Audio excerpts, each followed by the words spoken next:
Well, hello. Lord have mercy. Hi. Oh my gosh. What Welcome. happened to my camera? I didn't touch anything. Yet it just kind of, what? Alrighty then, now stop it. Technology. I don't know. Spirits, if you're messing with me, stop doing it. Technology. Don't do it. Don't do it. Look at my face. Look at my face. Don't do it. Don't do it. Hello, hello, everybody, and welcome in, Joe. Nice to see you in. Welcome in, lovely Quinn. Nice to see you in as well. I'm gonna move this down a little bit because if it scratches my beard, it'll drive you all crazy Natalie. with the sound. Hello. Hey, Terry T, how are you? Hey, Kathy Lewis, nice to see you in as well over there on Facebook. Nice to know Facebook is working today. Some days Facebook has a little bit of a temper tantrum with us. Exactly. Everything seems to be a-okay today. Yes, indeed. Nat Ali, nice to see you in as well. Alicia, my dear, how are you? Nice to see you in. Lord have mercy, got a good mix of folks already popping in. Ladies and gentlemen, tonight we are doing, Lord, which way you want to do it? Angie, you want to do questions or just want, let's just do whatever we get. How's it when we're drawn to somebody? Which way? Is that good? Yeah, that's good because that's kind of like a general one. I don't mind doing that. Sounds good. Sounds good.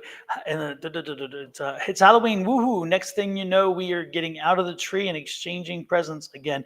Oh, hush, Terry. Terry, please don't do that. What? Terry, you're killing me here. You're killing me, Smalls. You're killing me.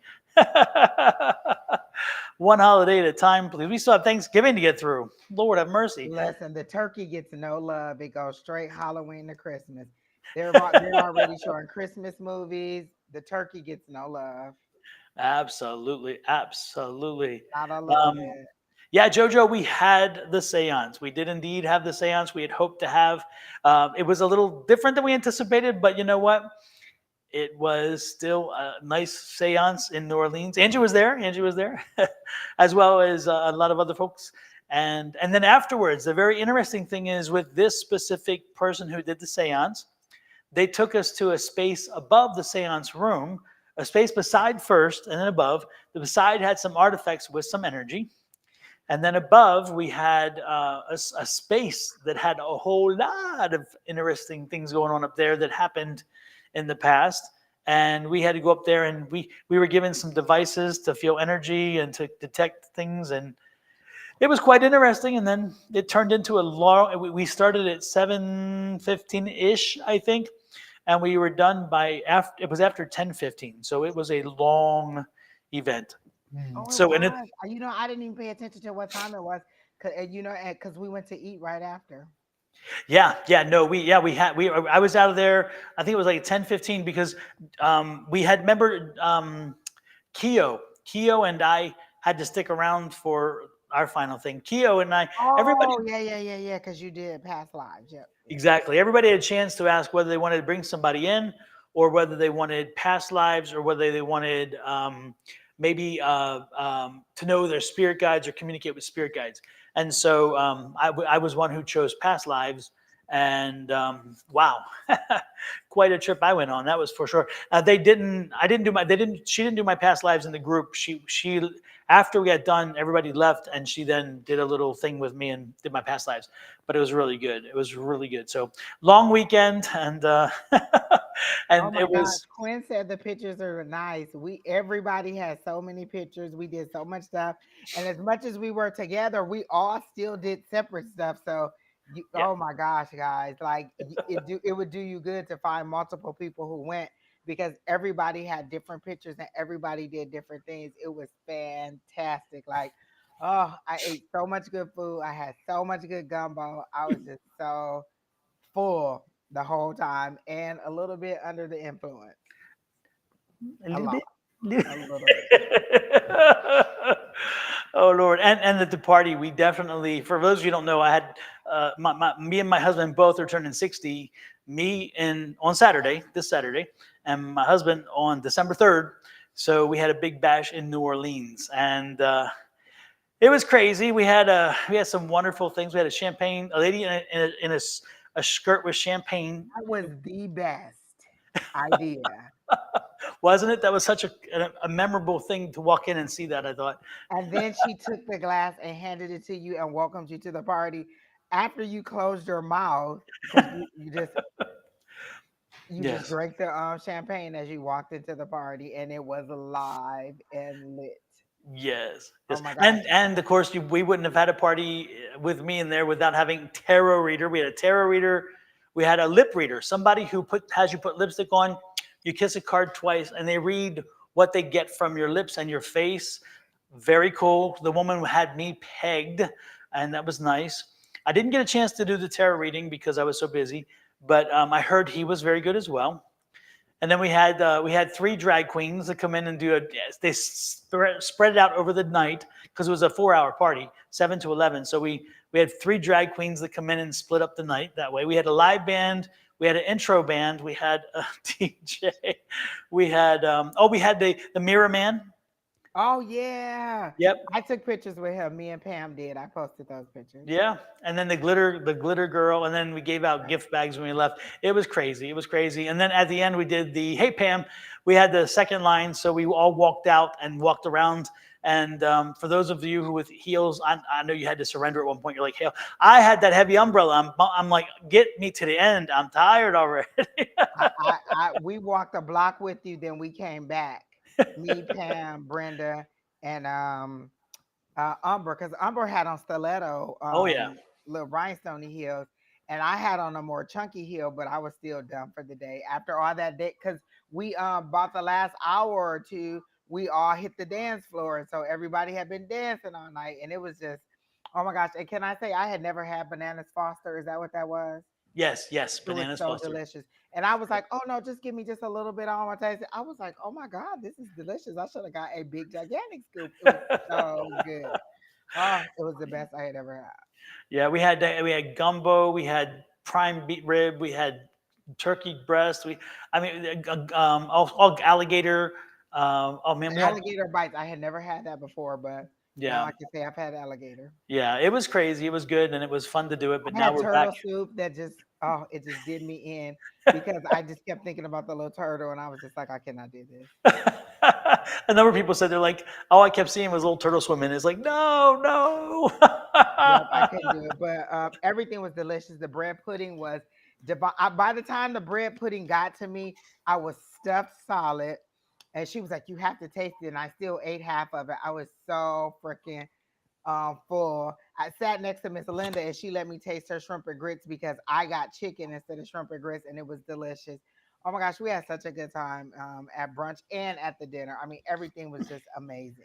It was fun. It was fun. And we before we went into the brunch, we had drinks at what they call the seance room, which is a very metaphysically active room in the restaurant that's on the second floor. Most people don't know about it. You have to be in the know about it. And we were there. And after the brunch, I go over and say, Angie, Levita, Umber, and Levita's sister as well. You all want to come back to the room and see if we can get something. And I thought it'd be empty and there were people there. I'm like, damn, but they left. And when they left, we started taking images. And it was amazing what Levita and her sister had on their camera. Now, nobody, there's only five of us in the room. Nobody was using flash photography, zero flash photography. And Umber was recording similar to what the two sisters were doing.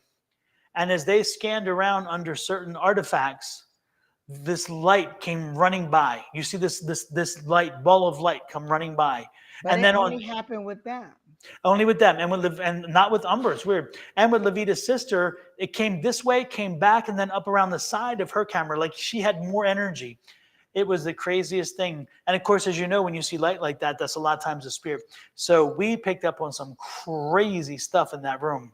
And then we were feeling the choking. I was feeling the choking. I was feeling The the cocaine. cocaine because my nose was going crazy. And I'm like, okay, this is something like this. And come to find out during the time where the guy hung himself, he was on a drunken stupor and a coke rage and he killed himself. So Yeah. in the room.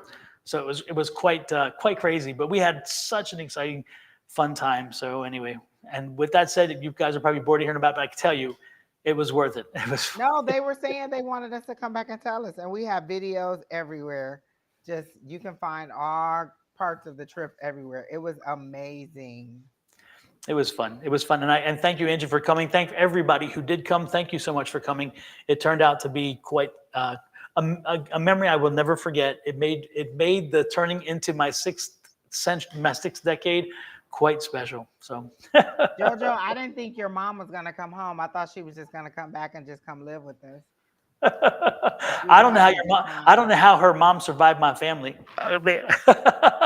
She stayed in the VRBO with some of my extended family, and She I was told like, me. I was hearing some of the drama, like, oh Lord, please, Linda, don't take that. That please don't think that's us. Well, maybe it is us, but not quite all of us. I don't know. Oh my goodness gracious. Well, anyway, with that Yeah. said, let's get to it. Let's see what is percolating out there with Pam said she folks. can't wait to 70. Oh Lord, I can. I gotta fill the coffers up first. I gotta buy and sell another business so I can afford another party. It Oh was my goodness. listen, y'all. I'm telling you, Don knows how to give a party. Don knows how to entertain. It was amazing from the start to the finish. Everybody would have loved it. Thank you, Angie. Thank you so much. I paid her to say that, by the way. And we love Linda, by the way, too, Jojo. Oh And my gosh. everybody adored Linda. Linda is just Linda fits in everywhere, doesn't she? I mean, Yes, I've she never been. We've only had a few things, but every time Linda is with us and we're in some place, no matter who we're with, where we are, Linda just it's like she's just comfortable everywhere, yes. and She's it's just just like everybody naturally knows who her. she is. And It whatever is. she feels like, that's what you get. And you don't have to worry about it. It is amazing. Absolutely, absolutely, and of course she was around a lot of Puerto Ricans, and of course Linda, Jojo's mom, was married to Jojo's dad, who was Puerto Rican, and he had passed many years ago, and so Linda understood, so she was like right there. She got the assignment, as they say. Yeah, she got to be around all this Puerto Rican energy and all that fun group of the in the VRBO and all of the energy that comes with it. So Mhm. Everything was amazing. Jojo says, "Don't get her head any bigger." So I'm okay, telling you, Jojo, we had a good time. we did it. We did. Jojo, how about we start with you? By the way, why don't we start with Jojo for a reading? Okay. Let's see what pick up. I'm gonna do tonight for me, folks. I'm gonna do psychic energy, so you won't be getting a reading from me if you don't want a psychic read, because we had one person one time said, "Show me the card," even though I'm doing psychic. If you don't I want a did psychic this reading, long reading for this lady. Details. Alicia pulled cards for her. Then she gonna say, Angie, can you still pull cards for me? exactly. So that's my thing to you guys. If we do a reading, if you don't want me to do a psychic read, just say so. If I'm drawn to it, if I don't get energy for you, of course I won't tell you something that I don't get. But if I get something, I'll let you know. But again, if you don't want it, tell me in advance. Okay, we're good, and I will not be offended. I promise you. I Oh, Linda's immediately here. She's hey Rican by injection. Yes, yes, oh yes. Miss Linda with the fire. Oh my goodness. Um, for JoJo, immediately I got an exhale, like you know that you're about to get a period, like you're about to get a little bit of a period of time where you can rest because I got to exhale like maybe the season's winding down for whatever you do for work or whatever you or maybe the kids are a little bit more settled into their routine. So I feel like you're getting like an exhale in the next couple weeks or so. Like November will be a little bit of a the word they keep giving me is respite. Like you'll just get to kind of relax and just kind of exhale for a little while and not be so busy. I feel like you've been like from 1 to 100 from the time you wake up to the time you go to bed. And so when you go to bed, you're exhausted and just like, dude, I'm done. And so I feel like a little bit of a respite coming on, a little bit of fun. I don't know if you have a celebration coming up, but I see like maybe like a little drink in your hand, a little dinner or something, and you getting to have a little bit of a celebration, an adult time celebration. I don't see any children around. I don't know if this is it may be coworkers, but it seems like you're having like a drink, like an alcoholic drink, and you're just enjoying the day, just kind of getting a little bit of a breather. And so that's what I get for you regarding like your like mental health or your rest. That was the first thing that came up was an exhale. Like you really need a little bit like a day trip. Like if somebody's like, hey, let's go to blah blah blah for a day, you should say yes and go ahead and take that time and relax and just enjoy it, guilt free. They told me to say guilt free because I think you feel guilty when you're away from the kids, and maybe like you should, not necessarily like you should be there, but like, you know, you're you've broken it into the routine a little bit. I also get something about, is somebody getting ready to go to like a fancy dance or something? Like one of the kids about to go to a dance. I feel like the kids are getting ready to go to some kind of celebration, and you're getting one of them all dressed up and fancy for like an address or something. Is one of the kids going to homecoming or something like that? Because that's kind of what I get, or to some kind of school dance, like it's school event, but it's a little bit more than just like going to the school. It's like they're dressed up a little bit, and you're going to have a celebration at the school or honor something at the school. But you're just really looking ready, looking to wind down. That wind down. That's kind of what I get the most. That's what I got from Miss Joanna. Super, super. Jojo, the one thing I'm getting, um, they're really, it's like it's popping out. Is do me a favor. Make sure that you're very cautious on the road for the next week or so. I'm getting some serious energy about again about driving and about in the car, um, and it just so what it would suggest to me is that you be very cognizant while you're driving. Pay attention to the things around you more so than usual. I'm not saying you don't pay attention, so don't take it the wrong way. But what I'm saying is that what I'd strongly suggest is that you pay attention to what's going around you more so than before, because I just feel like there's I'm getting like a chance of a T-bone. So as you go through intersections, make sure that you stop for the red lights. No California stops, okay? No stop signs as well, please. No California stops. I know you live in California, but we're not doing California stops, okay? And just be cautious, because I'm really getting a strong sense of vehicle safety.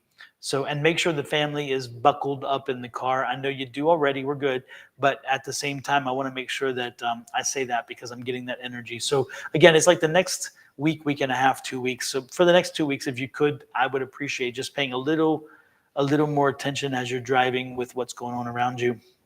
Um, the other thing I got is the dentist appointment. So many close calls these past few weeks. Yeah, and again, the next 2 weeks, I'm still feeling the same energy. So just be cognizant. And it's not you. It's not you. It is the people around you. There's just like this crazy chaotic energy about your car for some reason. And then I'm getting a dentist.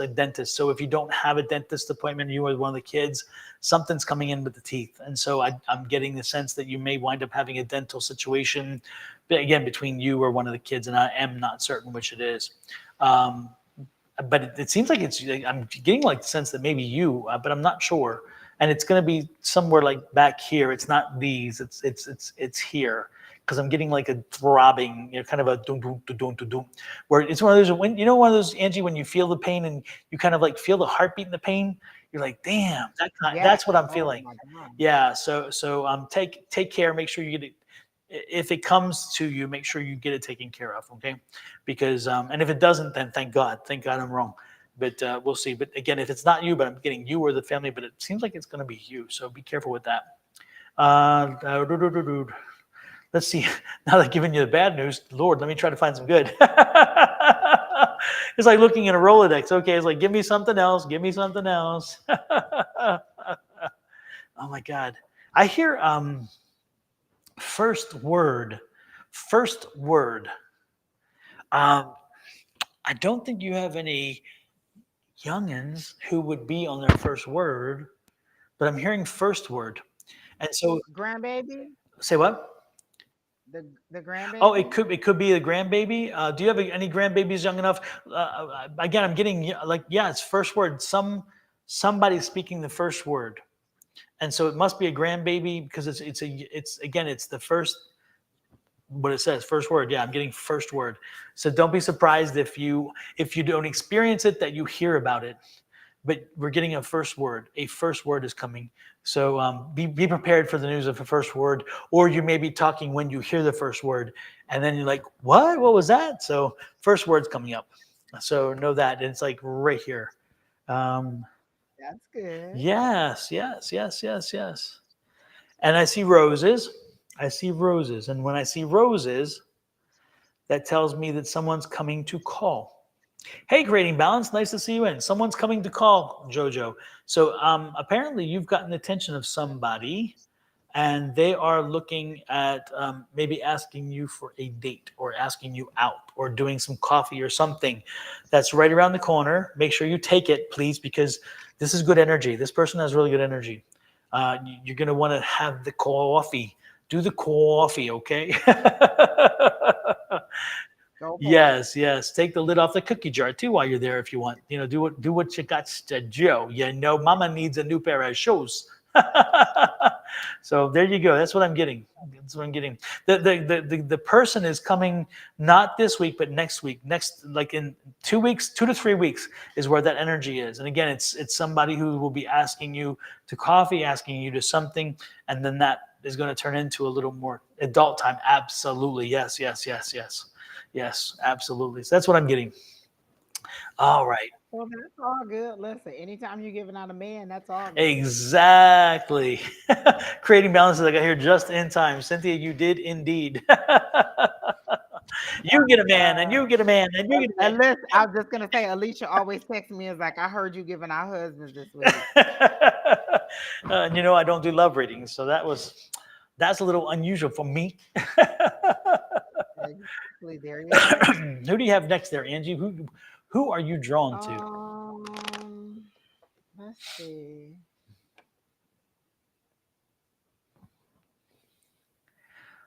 Uh, Alicia Black says, "Alrighty now." Bow chicka wow wow for JoJo. That's what Kelly says. I don't know. I'm not really drawn to anybody, so whoever you pick is good. Billy Joe. Um, Okay, let's pop up. Dallas Haynes. I've never seen that name before either, and they said I would like a Who is reading. that? Dallas Haynes, I Sounds think it good. was. Oh, there it is. There it is. Y'all like that little thing that's kind of everybody the system created this little words the spooky kind of stuff. So do. When I ask what is it that you hear for Dallas, I get it's time to go. Like somebody is grabbing their coat and saying it's time to go, as if we've been here long enough, it's time to go. So you've been in a state of mind or a situation long enough, and spirit is saying it's time to go. As I started to say that, the five of pentacles popped out, and the five of pentacles is feeling left out in the cold in a poverty mindset, or feeling like you're having a temporary financial hardship. The word that I want you to pay attention to is temporary. So that means that it's about over if they're saying it's time to go. But it seems like it's a decision that you need to make. It's time to go. And this is spirit saying, hey, it's time to go. It's time for you to get up. It's time for you to move on. It's time for you to get out of this state of mind and to propel yourself forward. I'm getting that you should definitely um, start to think positive is the word that I was saying. I kept wanting to say change your mindset, and they said start to think positive. Start to look at your future as things that are good to come instead of your present as things that you're missing. They want you to be grateful for the things or look forward to things to come instead of thinking about the things that you don't have. Like, say I'm going to have a meeting with this one guy. I'm like, oh my, I used to have the attitude of, oh my gosh, I'm about to have a meeting with him. He's so difficult. He's so blah, blah, blah. Let me bring my manager on. And so now I say, you know what? This is going to be a great meeting. He's going to provide all the information I need. We're going to move through this, and we're going to get this task done as soon as possible. And then that gives me a better outcome to the meeting. So I tell the universe, listen, let's change this to a positive note. Let's get all our ducks in a row and make everything positive. So what they're saying is, instead of seeing the hardship in your situation, look for the future of positivity. so that you can start attracting that kind of energy towards you. I do feel like you've had a bit of a financial hardship or break. They showed me like a bone breaking, and you haven't, like, you know how you wrap the wound so that they can start to mend again. You haven't started to mend again. You're still sitting in the broken state, and they're ready for you to move forward and get out of that broken state and find some peace of mind, because it's overwhelming you mentally. They're showing me the five of wands also, and for me that's mental, that's conflict, but it's self-inflicted. Like you're kind of your own, not worst enemy, but in this situation you're dwelling on the mental you're just mentally overwhelming yourself with the thought of all the things, that all the stress and everything that you're under, and they want you to kind of move forward in positivity. So that's what I got. Okay. Um,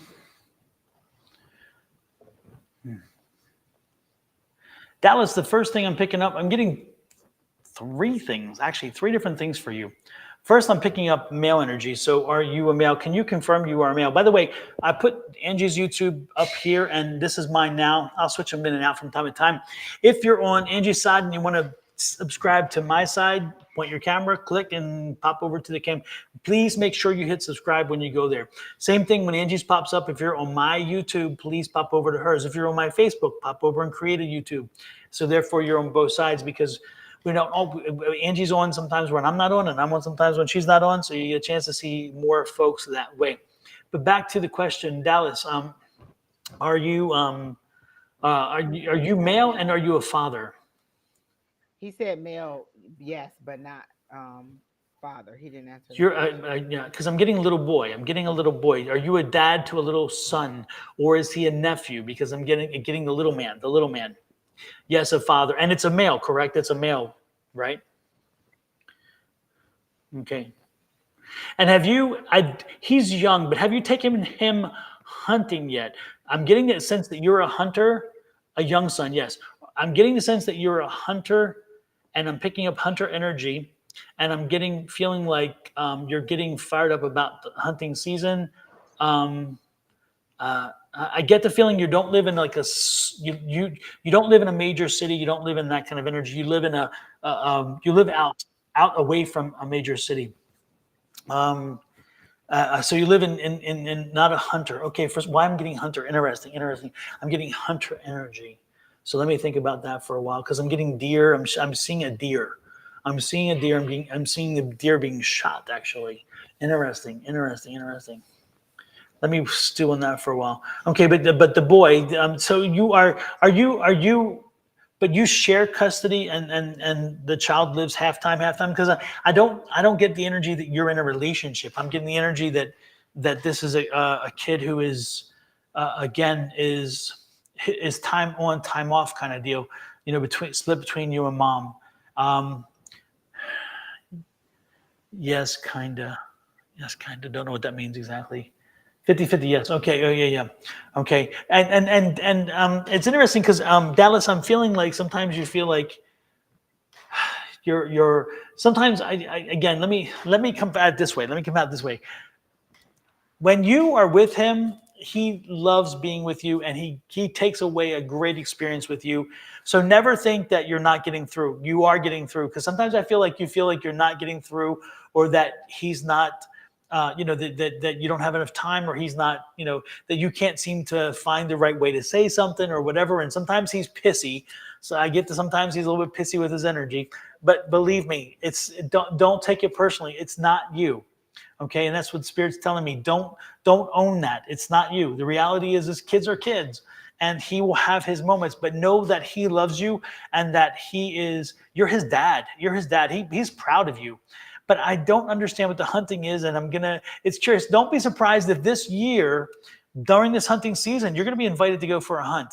And if you are, I would accept the opportunity to go on a hunt, because I'm getting a deer hunt. I'm getting some kind of hunt, and it's like there's something significant about you going on the hunt. I don't know if it's significant in the sense of experiencing it for a lifetime, or just to have it done, or something. But I'm feeling this compelled energy to go for you to go on a hunt. And And maybe it's just time away. Maybe that's the thing, is that it's time away and time to be around some folks who are out and away for a while. Okay, that's maybe what the energy is. I do not know, but I'm getting the sense that you will be invited to a hunt, and make sure, if you are, take the opportunity and do the hunt. It's only going to be a 2 or 3 day hunt situation. You're going to go a little distance away, and you live. And again, you live in a. Again, I think you already live in a smaller community. So it's not as though you're getting away from the city. So it's not really getting away from the city so much. Again, because I'm getting smaller town, um, and I'm getting a dichotomy. I'm getting both dry, like desert, but I'm getting water. Why am I getting the difference? What's I get the energy of a desert. I live in a desert small town. Oh well, there you go. So what's the water for then? Because I got the desert, but I don't understand the water. What's the water? Is it a body of water? Is it a? I feel like river maybe, but it could be a body of water. I don't know. Um, I live. I, On a river. okay, there you. Well, there you go. Well, that would explain it. Okay, Colorado River. Okay, there we go. Colorado River. Very good, very good. But in the desert community, wonderful, wonderful. Anyway, if you have a chance, go, because I think you need to get away, and I think it's going to be good to be around folks and maybe that bonding experience. So if you have the chance, Dallas, take the opportunity and do that, and don't be surprised when somebody asks, and then come back and say, you know what, I was invited. Even if you say no, at least you can confirm that you're invited. That would be great. But yeah, love your kid. Your kid he adores his dad. Let him have his moments when he's a little bit fussy, and it's all good. But know that you are his dad, and he's very proud to have you and loves you. Okay, there you go. I have one more thing for him. I keep getting a full plate, like you being served a full plate. Like you already feel like you have enough on your plate and you're being served another full plate, like you're being overwhelmed by the number of receipts you've been having. At first I thought it was going to be a full plate and these are your blessings, but this seems to be an overwhelming amount of things that you've been that's being piled onto you or being given to you, and they're saying all you have to do is decline. You don't have to accept all these things. You can let people know, hey, I'm at capacity. I can't take anymore. I need to say no to this, whatever it is, whether it's an opportunity or a project at work or a evening, someone asking you to do something for them as a family member. And what they're saying is that it's overwhelming you to the point where you're uncomfortable and you're uneasy, like you're wanting to go into hermit mode and you kind of want to step back from everybody because you feel like everybody wants a piece of you for some reason or whatever reason they want. And they're saying you're in control of that. You can decline offers or accept as many as you want. Don't feel obligated because when it's all said and done, your health is what is key. And if you're feeling anxious and overwhelmed and then you get tired out and then it's about to be that season, cold and flu season, you're just going to bring your body down. So what they're saying is give yourself some time to mentally withdraw or to mentally kind of get yourself back on track and then move forward. You don't have to take everything that everybody's offering you or asking you to do. No is a full sentence and you don't have to give a reason why. No, I don't want to, and just don't do it. So you are overwhelmed, but they're saying that's at your choice. It's your opportunity to say no, you don't want to do whatever it is, or yes, you do, or and that's how they're giving it to me. They were showing me the slow decline, like it starts mentally and then it starts to affect you physically, and that's why I said it's about to be that cold and flu season, and it's going to bring you down. Like, and next thing you know, you're sick, and then who helps out? Who's going to be that person that's going to pick up the slack from you being sick? And so they're saying is keeping your mind, body, spirit, together, and keeping yourself healthy so you can be the parent for your son, um and just being able to say no. This is a lesson in being able to say no, because I feel like you're a very cooperative person, or you're a very helpful person, and they're saying you have to learn how to say no. You have to know when you're to your capacity and you can't do whatever it is, and people will understand, and if they don't, then to hell with it, because none of them are going to pay your doctor's bills when you're sick or when you have to go to the hospital. So this is just a lesson in you setting boundaries, saying no, and keeping yourself healthy for the season that is to come. Because I feel like you are very much overwhelmed. because I'm getting like anxious and my heart is speeding up and it's just like, oh my gosh, I don't want to answer the phone. What does this person want? Like everybody wants a little piece of you. And each time you're being served a full plate and you're like, no, I don't want any more. I can't handle anymore. And so it's just you being able to operate and say no. So that's what I got also. Absolutely. Well, thank you. Thanks for Dallas for stopping. I love that name, Dallas Haynes. It sounds like a country singer. It sounds like a perfect. I mean, really, what a wonderful name for a movie Yes, star or a country singer, ma'am. Dallas Haynes. Wonderful. Hey, and just for myself and for Tina Shelton, whose birthday is tomorrow, and for everybody else who has a birthday this week or next, this She is was on for here you. too.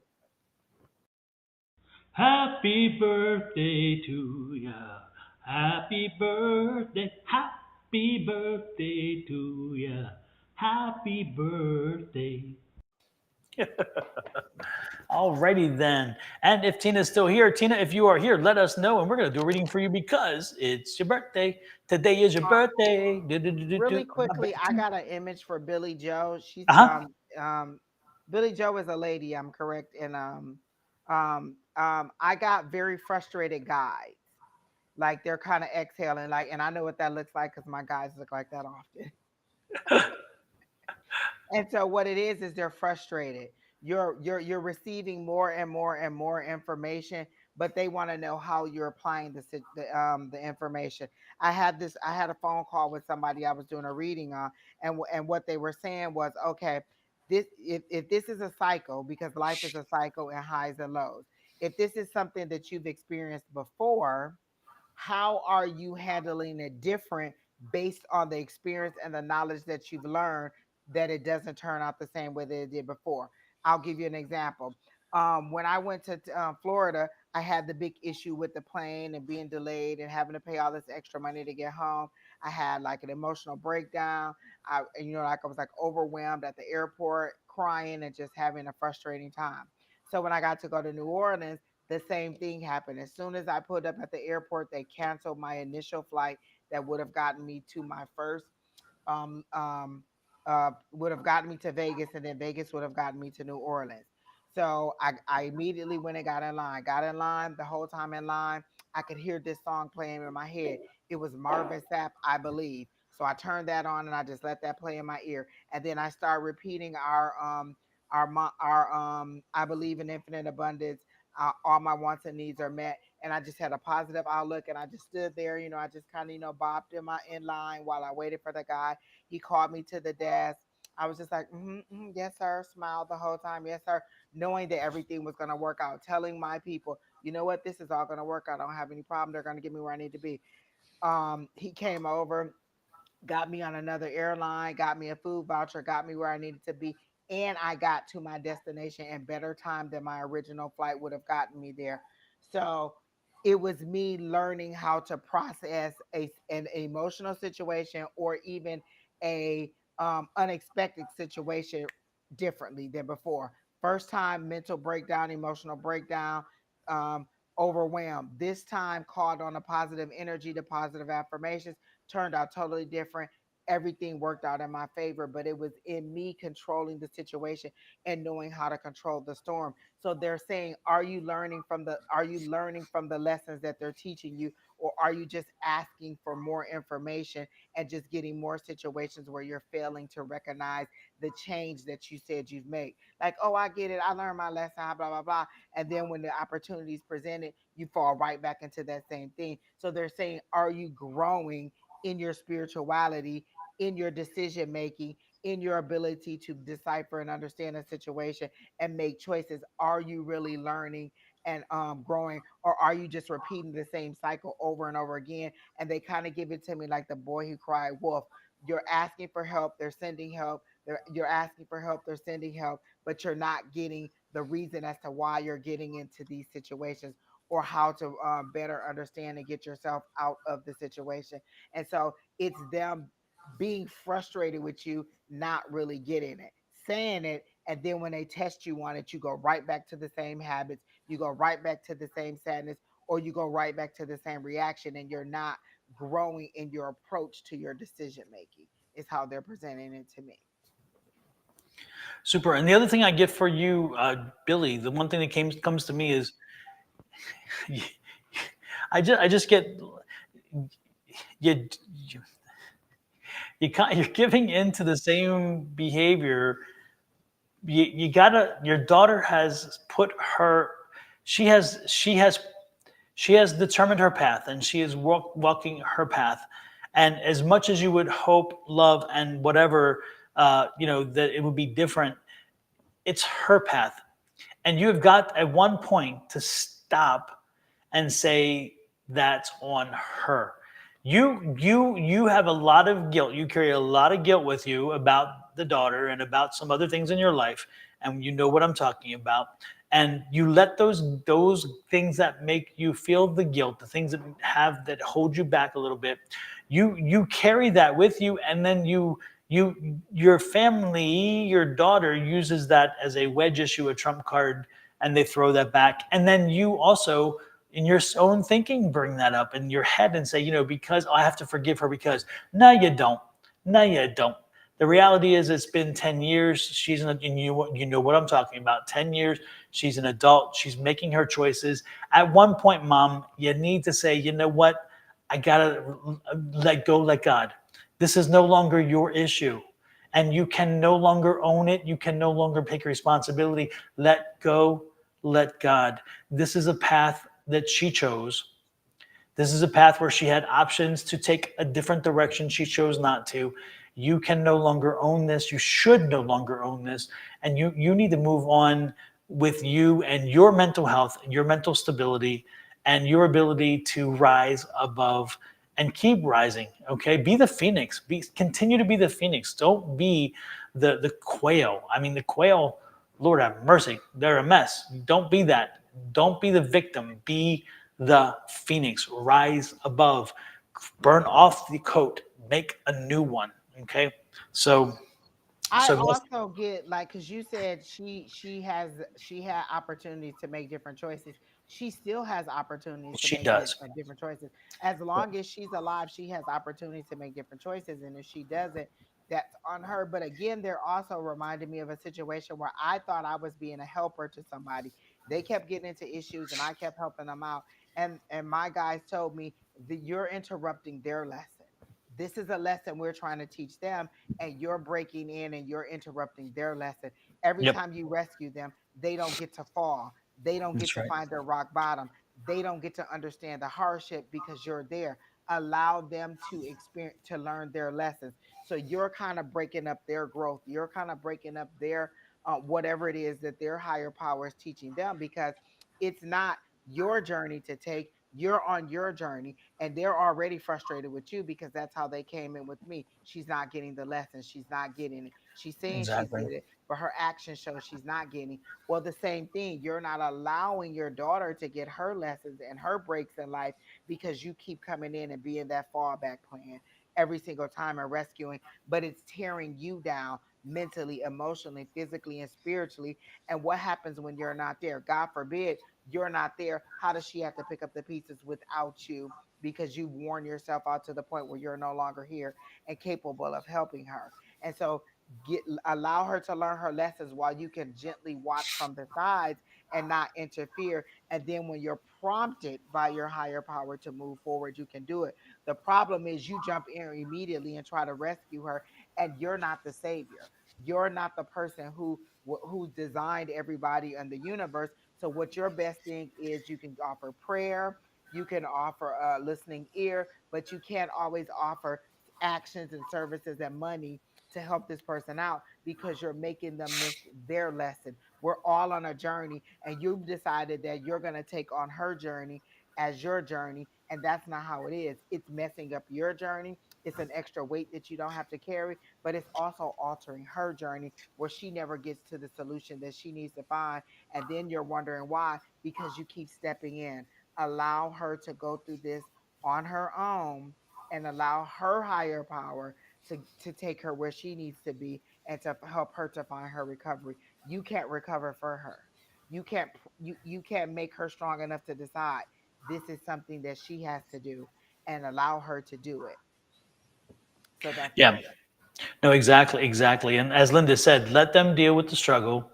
It's part of their learning lessons. And for every time I mean, Lord knows I'm a parent and you want to help. You can't help but want to help. But but at one point you have to say, I can't go down with you. And Yeah. that's the real that's the truth. At one point you say, I can't go down with you. If you are drowning, you can throw them a lifeline, or you can just merely help go swim to them and try to lift them out of the water. And guess what's going to happen? They're going to pull you down with them. Throw her the lifeline of saying, I'm there, whatever, but do not, just let her know you love her, let her know you care for her, but let her know that you can do nothing for her to alter her course. It's she who has to do that. And she's been through this a little bit. And again, she knows how to play the guilt card. Please don't allow that to happen. Do not go down with her, because every time you start getting in a good mood, every time things start turning for you, every time you start using your affirmations, then she comes back and she pulls you back down. She's a vampire. She's an energy vampire that way. And you can't allow that to happen, because again, you've got to take care of you. Your psychological health has been beaten for 10 years. It's time to move And on. she said, I do tell her that I'd say I can't go down that path with you, and then they show you walking the path with her. You're Yep. saying Yep. it, but you're not doing it.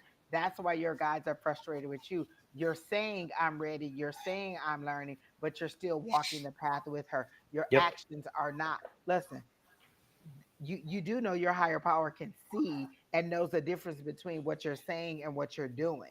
You're saying to them, you're giving them lip service, so you're basically lying to their face, and then you're doing something else. Yes. So you're telling your higher power, I got it, I learned the lesson, just help me out of this, just help me to move forward to this. You're praying all these strong and bolsterous prayers, then you get the relief that you want, and then the cycle starts all over again, because you're not actually doing what you're saying you're doing. You're Yep. saying I'm healed, I'm ready, I'm moving on, I'm learning, but you're not showing in your actions that you're doing that, because like my actions showed a different outcome, showed a different approach that I took to it. And because I took a different approach, this is what the outcome is. I Hmm. called in what I wanted and received it that way.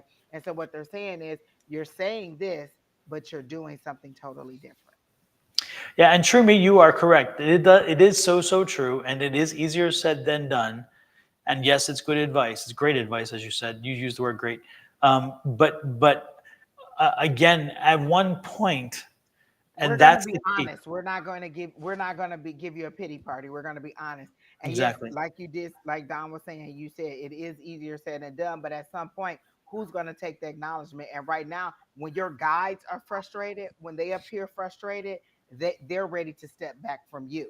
So now you're hurting your spiritual growth, because you're not doing what you're supposed to do. So you can say, you can keep complaining about it, or you can actually take action and allow your guides to help you, or you can allow them to step back, and now you're falling, she's falling. And what happens when you're both on the ground and there's nobody to pick either of you up?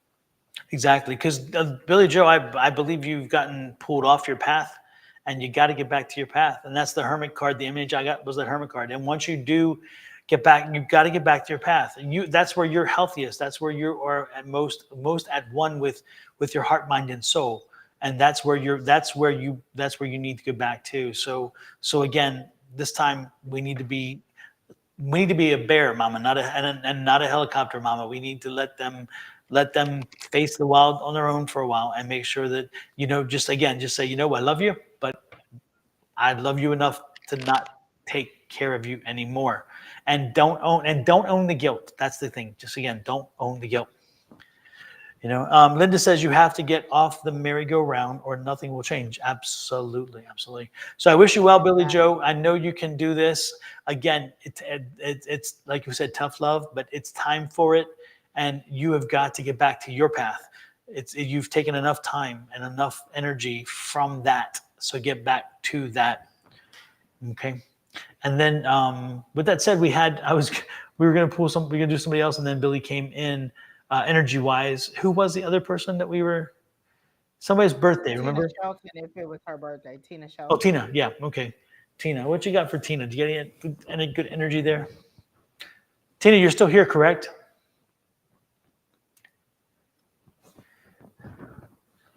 I wasn't sure she came back. Yeah, she's here. Oh yes, she says me. Okay. Hmm. Um, I heard go with the flow. Like you're a little bit too wound up inside. You're too tightly wound and wanting to be involved in every aspect of the decision making. Like, oh, okay, I need to make sure this happens and this happens and this happens, and you're overwhelming yourself with the amount. Like you're winding yourself up too tight, and they're saying, okay, they're saying that you kind of need to relax and go with the flow and stop being so caught up in every single detail of everything. It's kind of like, okay, you have a project that is due, you have a team of people. I want you to worry about the finances, I want you to worry about the advertising, and I want you to worry about getting the start done. But instead of you allowing each person to do the thing that they're capable of doing, you're so wound up tightly that you're checking to see, did you do it this way? And if it's not done your way, then it's not done right. Hey, Affirm. Hey, somebody else came in. My friend Kim, she was on here. Hey, Patricia V. A lot of new people came in, and sorry we didn't acknowledge you, but hello to everybody who just came in or who've been in the chat for a while. But they're saying you need to just kind of allow things to happen naturally and not try to force things. I feel like you've been given this insight, or you've been given a reading, or you've been given some information about things that are come to the future, and instead of you allowing the natural flow of the universe to bring it to you, you're deciding this is how I'm going to do it. I'm going to make it happen in my own efforts than allowing the universe to do it. One of the things I've been saying is I told my guys I want my loans paid in full at the end of the year. I didn't tell them how. I didn't say I wanted to pay them in full. I didn't say that I wanted them to be whatever. I didn't give them any kind of clue as to what it was. I just told them I wanted it done. And then the next day I found out information about some loans that I could get forgiveness on and things like that. So I just put out there what I want, and then I allowed it to happen. I didn't then go and be like, okay, well, let me go and start paying extra money on this, and let me start doing this. If you're going to ask your higher power for advice, you're going to receive the advice, then you have to allow them to do it and not keep trying to pull the strings, because the strings that you're pulling are not necessarily it's really just you spinning on a wheel. You are necessarily giving yourself more work. And so you're working harder, not smarter. And they're saying, do you want us to do it, or do you just want us to stand back and you do it on your own? Like we can take our hands off of it.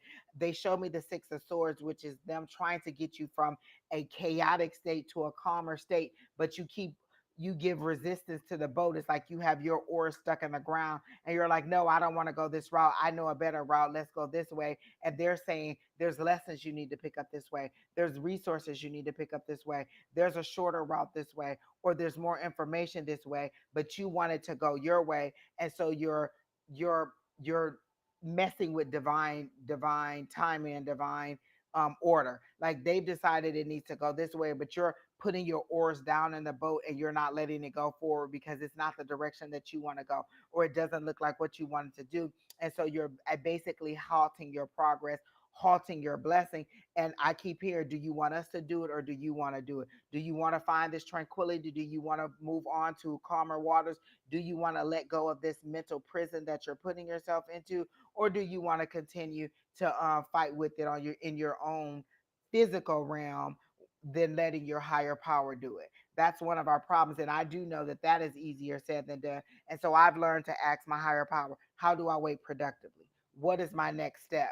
How do I get show me, give me a reason to believe that whatever you're saying is still going to happen. Like maybe you've told me that I am going to have debt cancellation, or I am going to get rid of my debt. Give me a reason to believe that that's happening. Show me some behind the scenes stuff. Give me something in my dreams. I've been told by a couple readers in here, including Miss Bonnie, who's in the in the comments, that my dreams are a little bit more prophetic. My dreams are, very um are giving me a lot more information. And literally some of my dreams, I'll wake up and then it'll happen. Or it'll be just that, that information that I needed, or that I went to sleep asking for. And so they're saying, who's where are you going to fall on this, in your own physical realm and struggle, or are you going to spiritually let them do it and handle it for you? Because you can see, keep fighting, but you're basically just fighting the wind.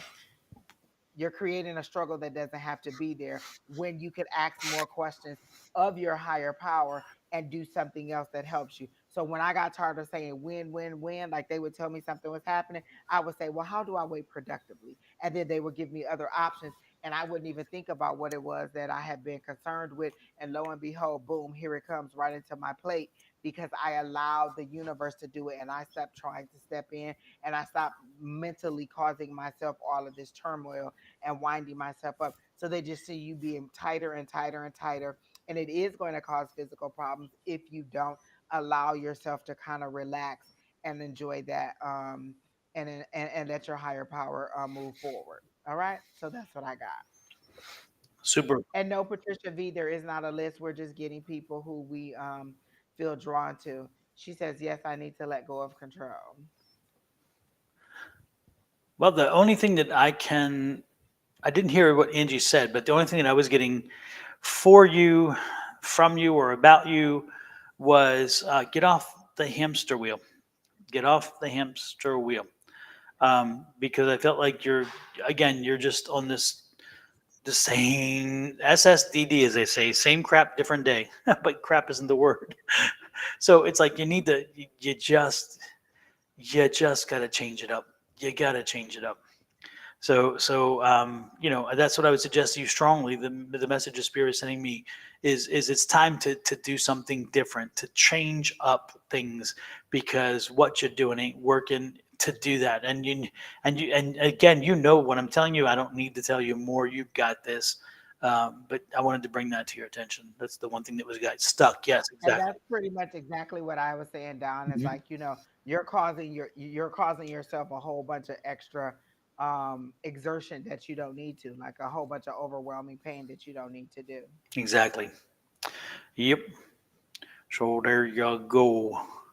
If you are in the Phoenix metro area this coming Saturday, the day of my birthday, we are having a psychic fair. We are having a psychic fair on that day, and we would over at Missy's Mysteries. So we invite you to pop over. It'll be from 11 till 5. And come on over, say hello to Susan and Julie and myself. We're going to be doing some readings and chatting with people and doing what we do and love to do, and that socializing as well. So if you're in the area, please stop on over and visit with us. And you don't even have to get a reading. Just come in and say hello, hello. It is good.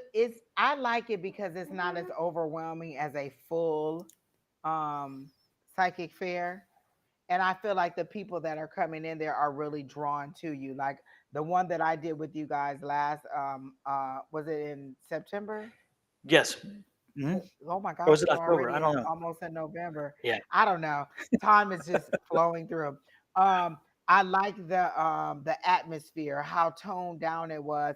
And all those people kept saying, I was just drawn to this shop. I was just drawn to you. So they were drawn in specifically for a reading. And I like that. Whereas sometimes when you're at a big, big psychic fair, it's kind of just like, people are just there for different things and they just kind of sort of happen to stop by or whatever. I really did enjoy um, the smaller venue. And there's our flyer. We decided to use the Halloween kind of concept, so spooktacular. Again, I love it. 11 to 5, Missy's Mysteries. Come over and check us out. Visit with us. Say hello. Even if you don't get something or don't get a reading, just come say hello and just let us know you're there. That's all you need to do. We'd appreciate it. Who else we got there? Oh, thank you, Charlie. I appreciate that.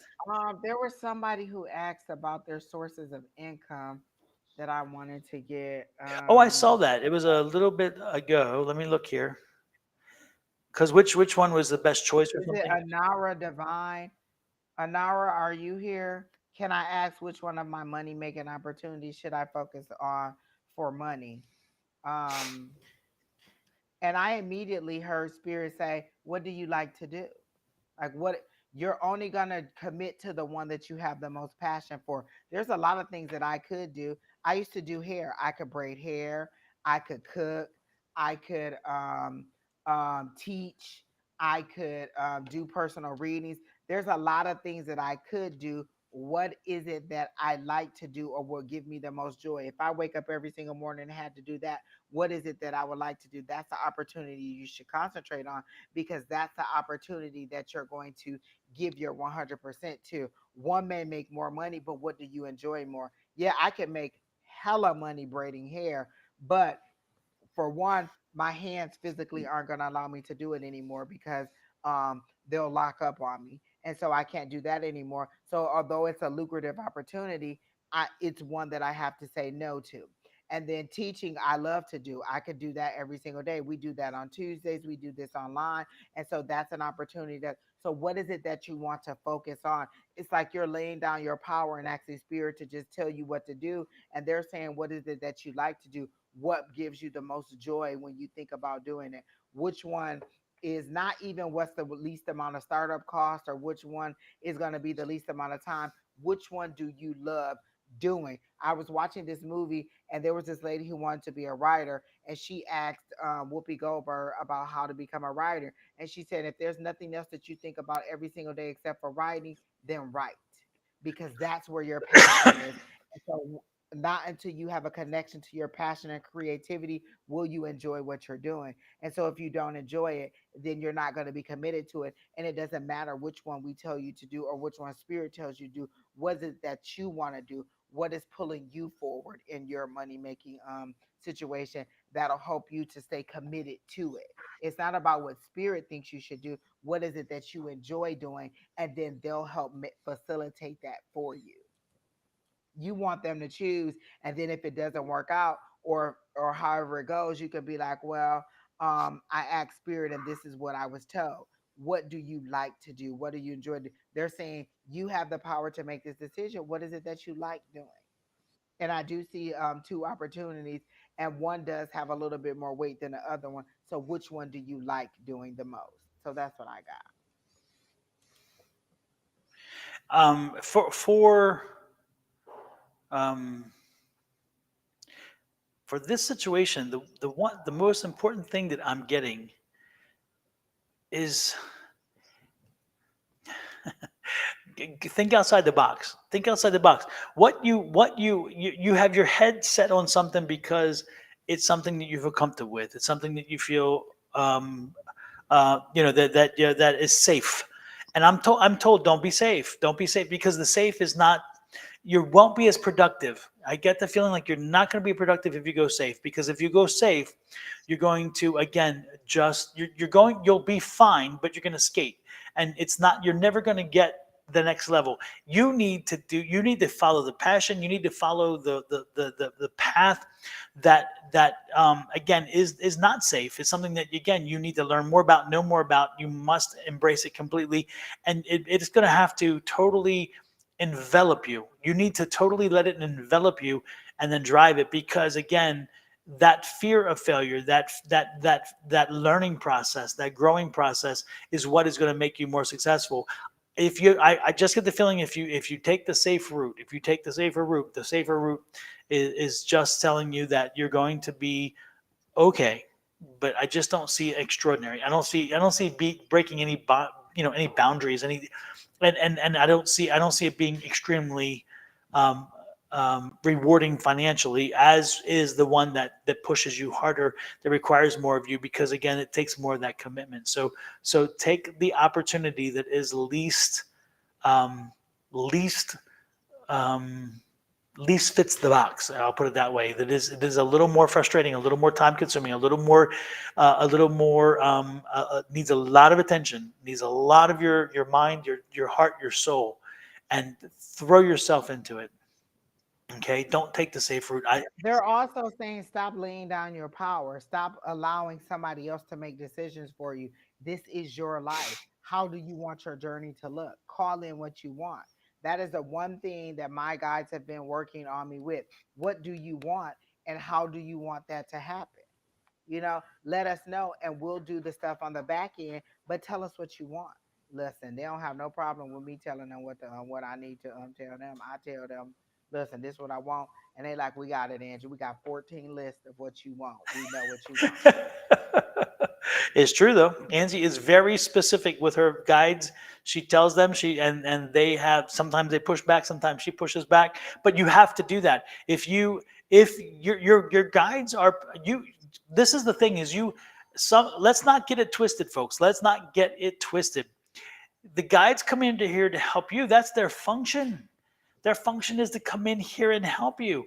And so if you, hey Julie, nice to see you. If you are if you twist the dynamic and think the guides are controlling you, that they will lead you, no, they don't. What they do is they advise you, they give you some direction, they give you some concepts and things like that, but it's not their job to lead you. You know your path. You have an understanding of where your path should be. However, you have free will, and you can take yourself off that path anytime you want and get yourself back on anytime you want. But if you twist it and think, okay, I've got to be subservient to my guides because everything they say and do for me, I must do. You are sadly mistaken, because that is not the Yeah, way it yeah, works. yeah, They are yeah. advisors. Because then you're just a puppet. You're Exactly. not, you don't have any free will. What's the Exactly. purpose of giving you free will if you're going to submit all of your power to somebody else and allow them to make all their decisions? Yep. They might as well just put a empty vessel out here with a string on it and just let that Yeah. happen. Yep. Yep. Yep.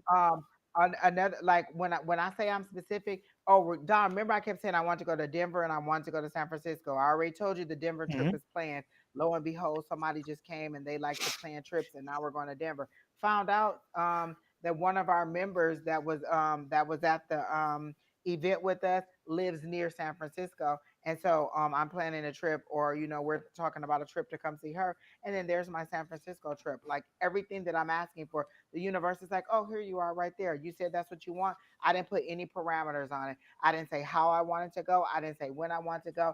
Just that I wanted to go. And they're like, oh, here you go right there. Boop, let me drop that in your lap. Boop, let me drop that in your lap. Because I stopped controlling how it had to happen and just start putting out there what I wanted. And they're like, oh, definitely, I can do that. I can do that. And before you know it, I'm like, dang, everything I'm asking for is just falling into place in a not in a way that I'm allowing the universe to do it. And so sometime our lesson is just let the universe handle it, but tell them what you want. Yep. Clearly, clearly tell them what you want. Don't give it muddled, because if you give it muddled, it might come back muddled, and then you get pissy. What you say, Down, I want to win the lottery. Okay, then you win $5. I want to win $1 million in the lottery. You Exactly. got to be a little bit more specific. Yep. You can say I want to raise. You can get like $100 raise because they give you 30 cents, and so it overall equals maybe a couple $1,000. You have to be specific. I want a $10,000 raise. I need a $25,000 raise. Hmm. You don't. It's not about you figuring out whether you're worth that or how you're gonna get it. I need 25, I need more, I need 25 more $1,000 on my salary, or I need a raise, or I just need 25,000. However it is that you speak it, allow them to have it. It could be a bonus, it could be a raise, it could be an inheritance, it could be you getting it, but be specific about what you want and then allow the universe to do it. I used to hear that all the time. I used to be like, it's not that easy, because they would just be like, tell the universe what you want and then let it go. And I used to be like, it's not that easy. It's easier said than done. When I finally understood how to do that, things started to blossom. Hmm. And remember, folks, a lot of this, what Angie's talking about, it starts with neuroplasticity.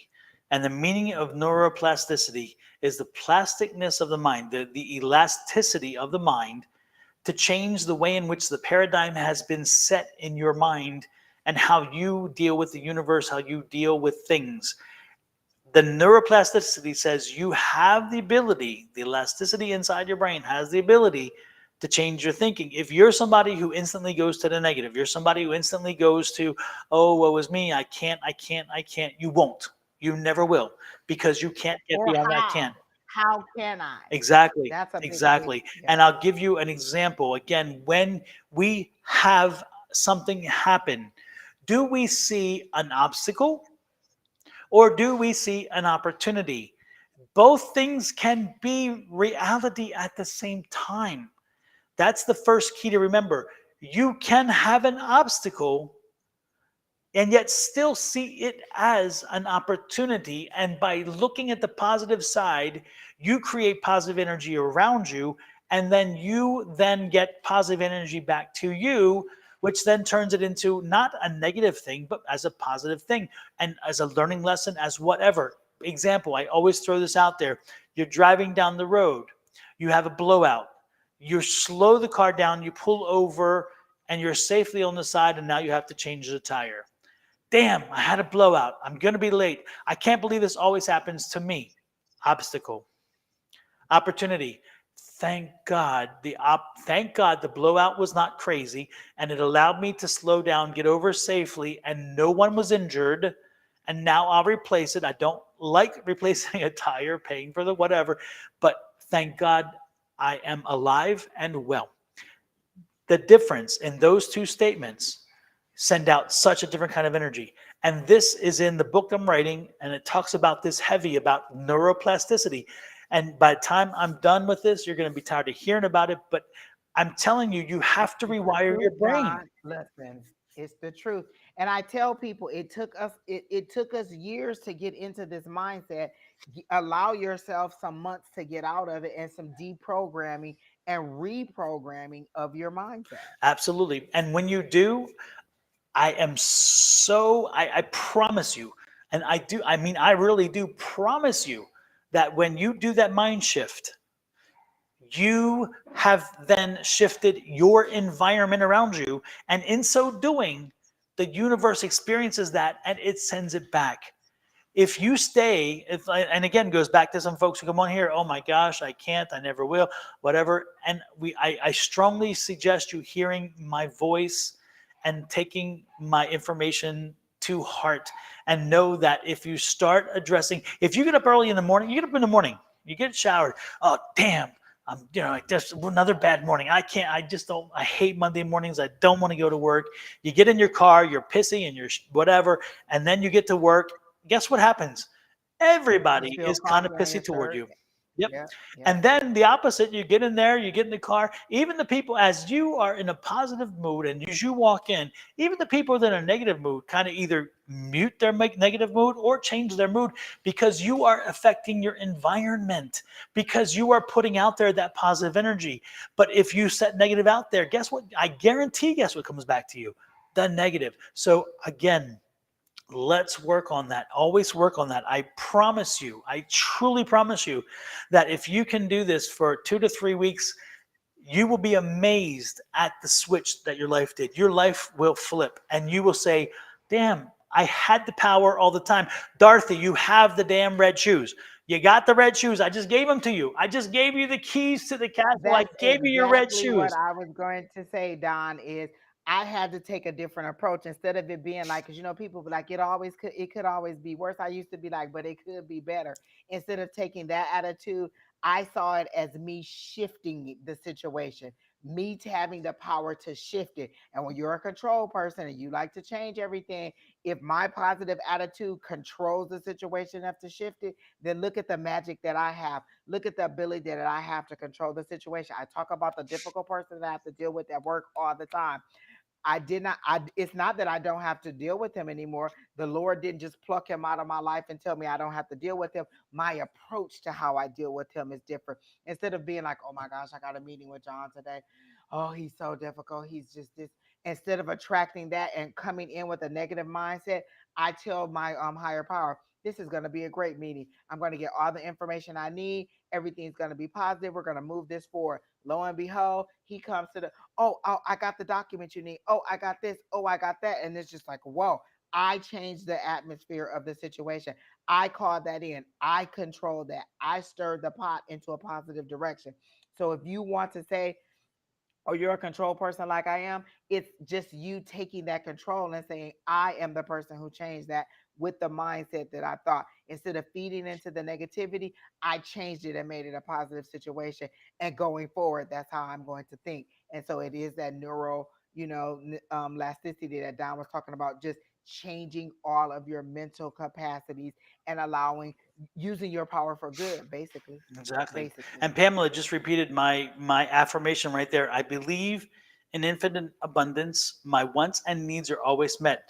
I tell you folks, if you say this at least one time a day, try to say it the same time every day.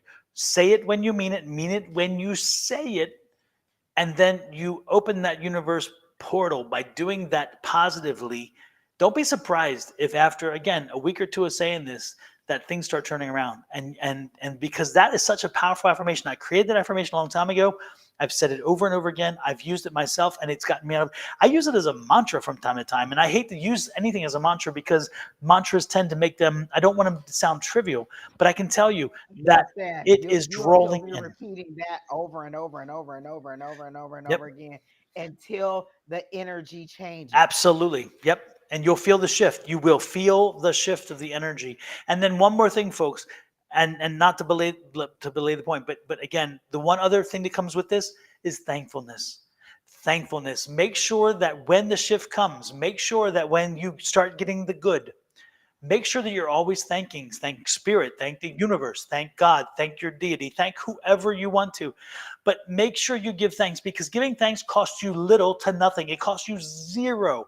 But I assure you that giving thanks to the universe, giving thanks to your deity, giving thanks to whomever that you need to give thanks to, Listen, that comes back to I you have in to ways say you that I'm cannot know. guilty on that right too, Don, because I used to be one of those people who would be like, I already said I'm thankful. I am grateful. My higher power knows that I'm thankful. I don't have to keep saying it, blah, blah, blah. It diminishes it. Listen, once you get into that mindset, you are grateful. It's a natural gratefulness that you start to experience, and you just speak it before you even know it. I'm grateful that I was able to get on a new flight. I'm grateful that for the opportunity to make more money. I'm grateful for this. I'm grateful for the lesson that I learned from this situation. And it's just a natural gratefulness that comes through. And then it just heaps on more and more and more positivity. But you have to control the narrative. Like Terry T was like, give me some information on how to deal with this rumor at work. You just are grateful. I am grateful that so many people know me and that so many people are speaking so many positive things about me. I am grateful that so many people are concerned with my well-being and really want me to excel. So it doesn't matter what they're actually saying. You're changing the narrative. And so now when somebody comes to another coworker and says something bad about you, that other person refutes it. Oh no, that's not Terry T. He's a great person. He's very knowledgeable in his job, because you changed the narrative. Yeah, they're talking rumors, but because you changed the narrative, now there's people defending you and the narrative is changed. Exactly. So instead of saying, how do I deal with the rumors? You just start saying, I'm grateful that everything worked out. All the information that they were putting out there led to my promotion. All the things that they were saying to me led to more people knowing who I was and about my abilities and about my skills. And lo and behold, now I have a promotion, and now I'm ahead of those people. Like I said, they don't remove those people from your, the universe isn't always going to remove those people from your atmosphere, but based on how you decide you want to move forward with it, they'll give you the power to change the situation. And Absolutely. so instead of you saying, "Oh my gosh, I can't believe all these people are saying stuff about me. I gave this information and confidence. Thank you for the lesson in trust. Thank you for identifying who I can and can reveal my intimate thoughts and secrets to. Thank you for allowing me to move forward in positivity and to take this opportunity as a lesson to be more mindful of who I share my personal information with. Thank you for allowing me to gain new friends in this situation because they became my allies in defending me. Change it to the positive. Absolutely. And then that way you don't have to worry about how the rumors are, because now you've changed the narrative, and now the words that are being spoken Mhm. are positive about you. Change the narrative. Exactly. You have the do.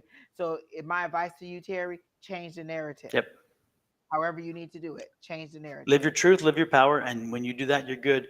And it's interesting because obstacle or opportunity. I had a video that I was wanting to show, and I was so happy to show the little video. And I'm like, I wonder if I'm going to. So somebody, Miss Brittany Spears, gave me an opportunity. She had such a wonderful idea to come into my damn readings and your readings, and actually reply to me asking to give me a reading. So Miss Brittany, I got a little something for you. And it's my opportunity to play my new video because y'all know I love my videos. Here we go. You're a paper airplane and I'm a 747. Don't you ever think you're anything like me just because you can fly a little.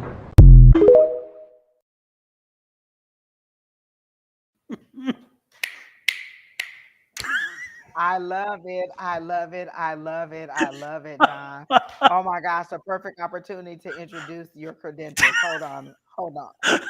Let me tell you where I come from. Let me tell you where I stand and where you're trying to get to. I love it. Oh my gosh, Exactly. beautiful, beautiful, beautiful. Now you always Mhm. find the best Yes. stuff. And Always the best yes, stuff. and Miss Brittany's, if you didn't get the point with that one, this one will make it come home even clearer. To your resume is equivalent to mine. Hush. Exactly. Yes. Exactly. Exactly. You don't see me beeping in on your platform trying to scam people. You're beeping in on me, which means I'm established and you're trying to get where I'm trying to be. Exactly. And that's why I did not boot them yet because I needed to have that opportunity. I'm like, yes. Exactly. Exactly. Um, It's all about changing the narrative. exactly. Changing the narrative.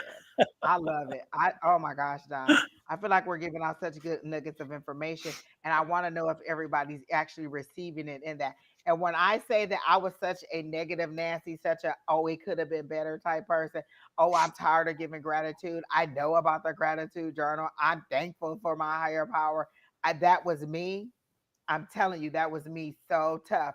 I had to learn to change the narrative, but they had to show me incrementally these things happening. And now I'm just like, oh my gosh, I can't stop talking about it. And we all have highs and lows, but in those highs and lows that they give me, I learn how to deal with them differently. And that's what they're trying to say. You say you're learning your affirmations, you say you're learning your gratitude.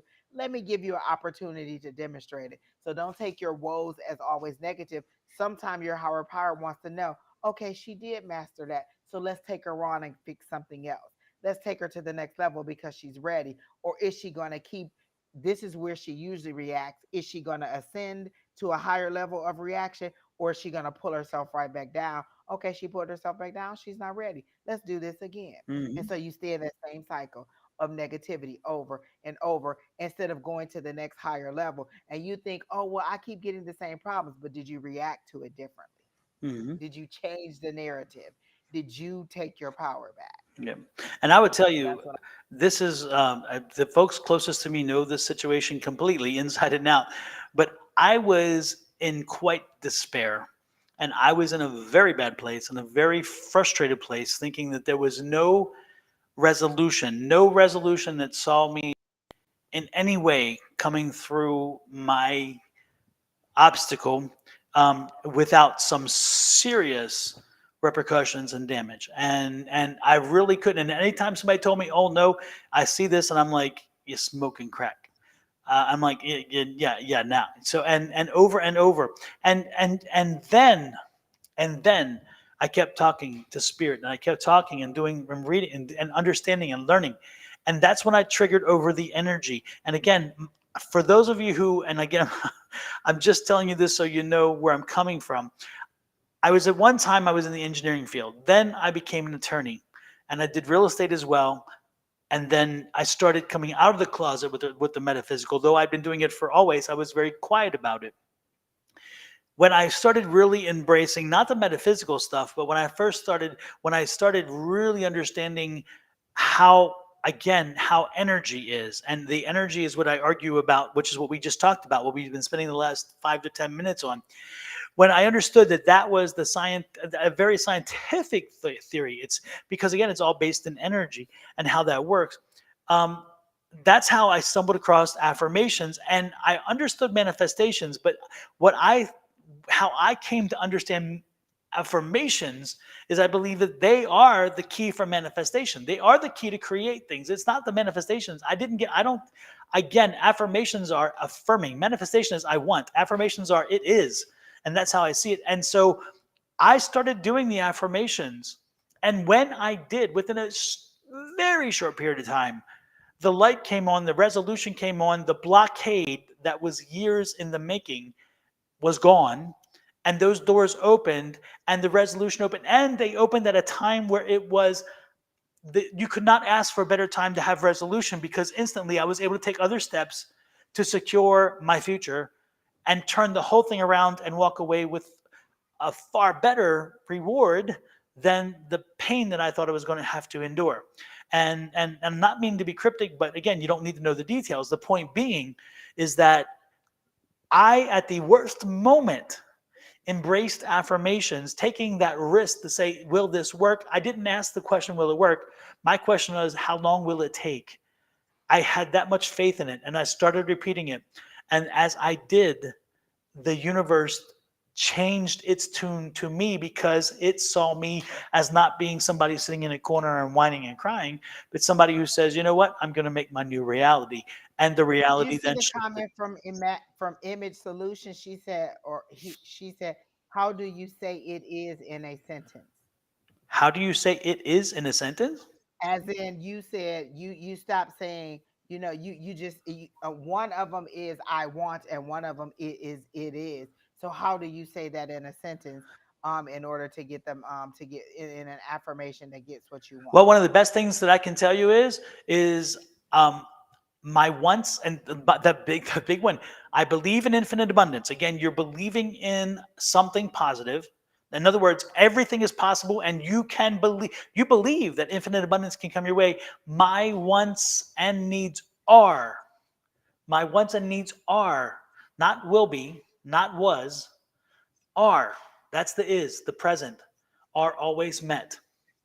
And even if at this point in your life, your wants and needs are not always met, that's not what affirmations are for. Affirmations are to tell you are a way to shift your life, your energy, and whatever to be what it is you intend to be. So you set the affirmation by saying that is what it is.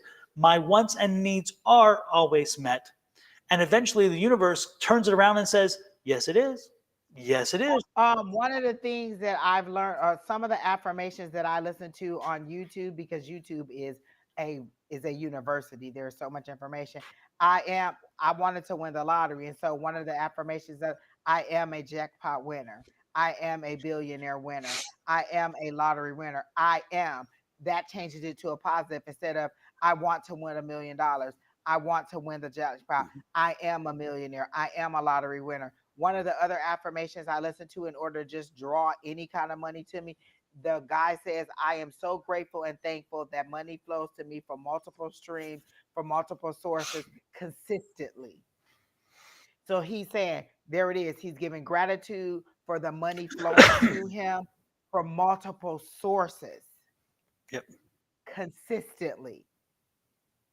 That's gratefulness in something that hasn't come, but I'm already giving thanks for it. absolutely. I am thankful for that money flows to me. I'm positively saying that it's coming to me, and I'm accepting it and already being grateful for it. That means I already know this done. I'm gonna go ahead and say thank you for it because I already know it's done. I already know that you're gonna deliver that to me. So let me go ahead and tell you thank you for that right now.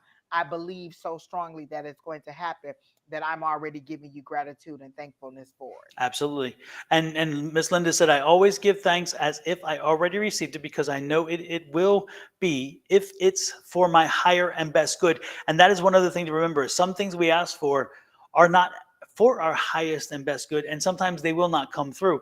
But again, you should ask until you know otherwise, and never not ask, because again, tell the universe what it is you want or need, and let the chips fall where they may. And then True Me says, say it like you already have what you want. Exactly. That is the is part. Exactly. And also, don't think that there's an absence of negativity sometimes, because when I was in that line waiting for them to check my flight, I said, I know the Lord isn't going to do this to me twice. And then immediately I just started saying our affirmation. If you don't know what to say, you just have a general one. I believe in infinite abundance and all my wants and needs are met. All of my wants and needs are met. And so, and that moment, the need that I had was to get me on a flight that would get me to New Orleans in time. Needs and wants are met. It was my need, but it was also my want.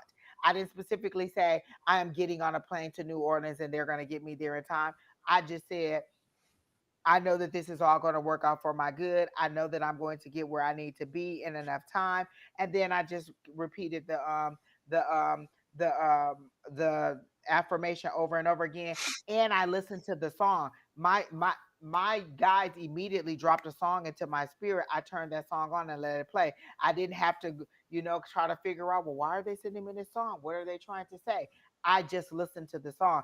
Sometimes we overanalyze ourselves to a bit of paralysis. Well, what is the Lord trying to tell me? Why are they saying it to me that way? Well, why would they send me that song? What does that song mean? Should I listen to every lyric? No. In that moment, I needed to hear, I believe your word is true. I believe that you'll do what you say. That's all I needed to hear. I didn't need to understand that every line of the song and what could they possibly be trying to say. They knew I needed some power. They knew I needed some positivity. I turned the song on, I let it play, and I thought positive thoughts. Boom, boom, boom. My situation turns out different than the first situation where I was crying in a mess and emotionally overwhelmed in the airport. Two different outcomes because I learned the lesson from the first situation on how to change my outcome. And it's all about you changing your outcome. And this just may be for me. In church, I gave away my power. They didn't teach me how to change things in my situation. It was always, well, what is the Lord's will for you? Did you ask the Lord what his will is? Did you lay down your power and let the Lord tell you what to do? No.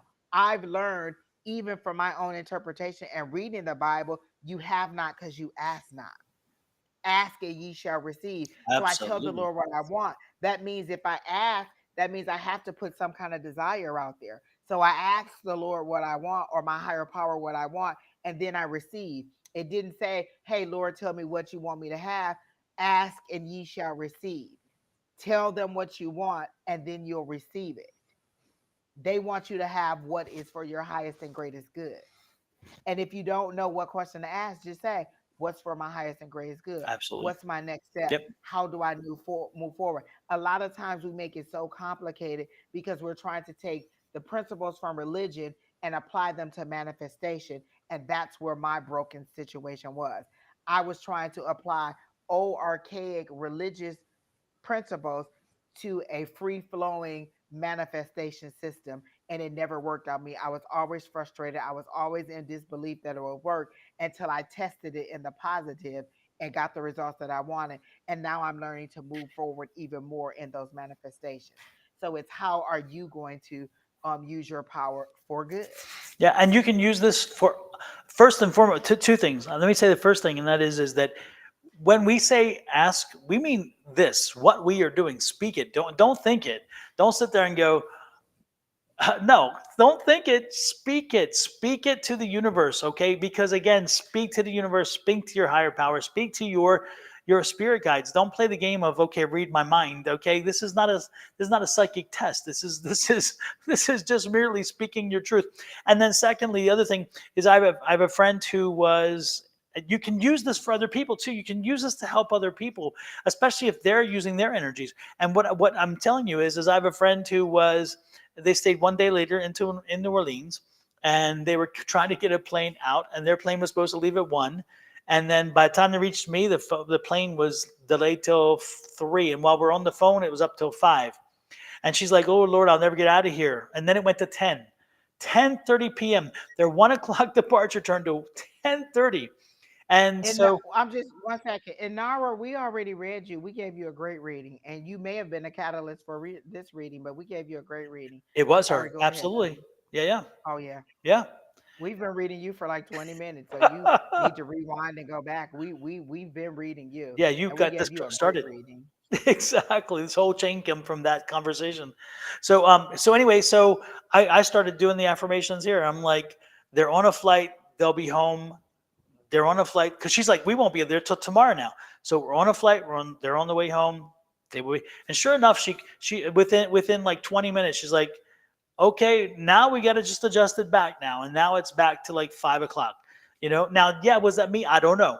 I'm not saying necessarily it was, Yes, but God, go ahead and check that off as a win for you. You exactly, manipulated that.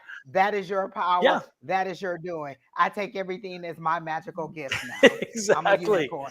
I'm a freaking unicorn right now. Exactly. Yeah, no, I know. I agree because they were like 10 o'clock, 10:30, and they weren't sure. And I'm like, you know what?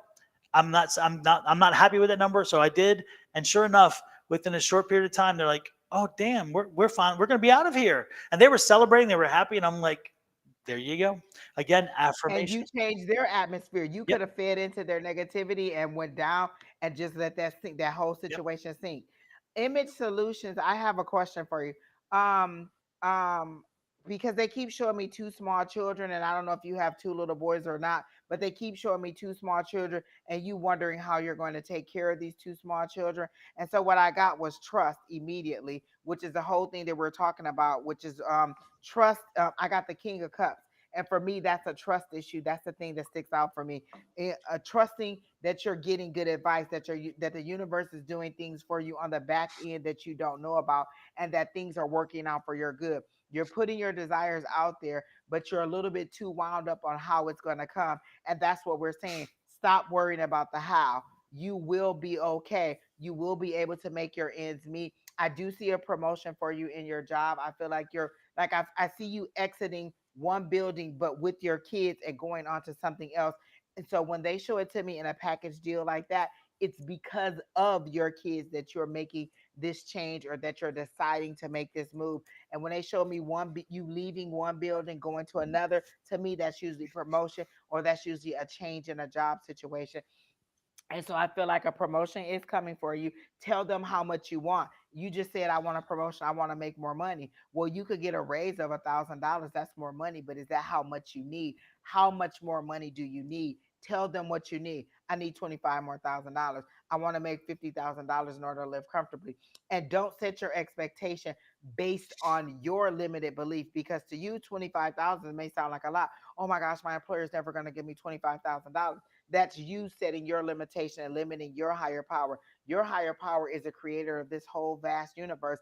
They have resources that are unparalleled, anything beyond your ability to receive. Tell them what you want and allow them to give it to you. If you need another $100,000, then that's what you tell them you need, and that's how you get it. Don't tell them, oh, don't just be like, well, I'll take $10,000. Then okay, you get $10,000. But what you really need is $25,000. And had you said, I need $25,000 in order to, live comfortably, then that's it, and allow them to give it to you. You don't have to give any explanation. Oh, can I get a second job where I'm in? Oh, can I get a raise? I need $25,000 more in order to live comfortably, and allow them to do it in their way. It could be an inheritance. It could be a bonus. It could be a raise. Somebody could leave and you could slip right into their position. You're stuck on the outcome of how your higher power is going to do your blessing. And what they're saying, that's not your job.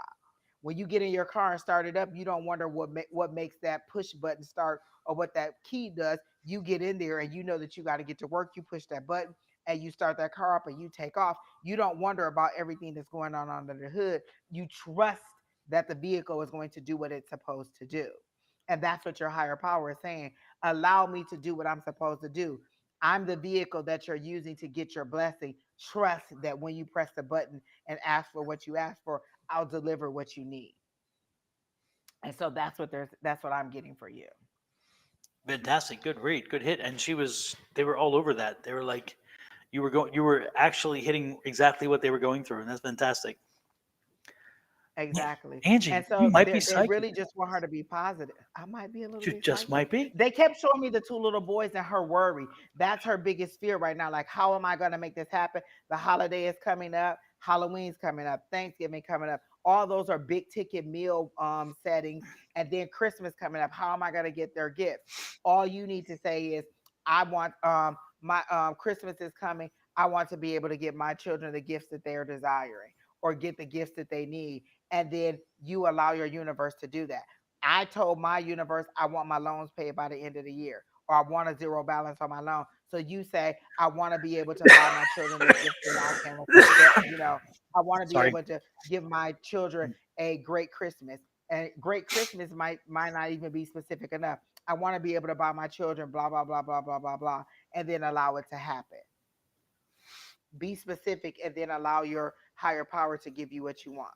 Absolutely. So Absolutely. that's what I got for Image Yep. Solutions. And worst comes to worst, always fall back on I believe in infinite abundance. My wants and needs are always met. Always a Oh fallback. my gosh, it is the best. Even when I was going through the situation with the breast cancer thing, or and having to go and get those mammograms over and over and over again, I kept saying it over and over. It applies for every situation.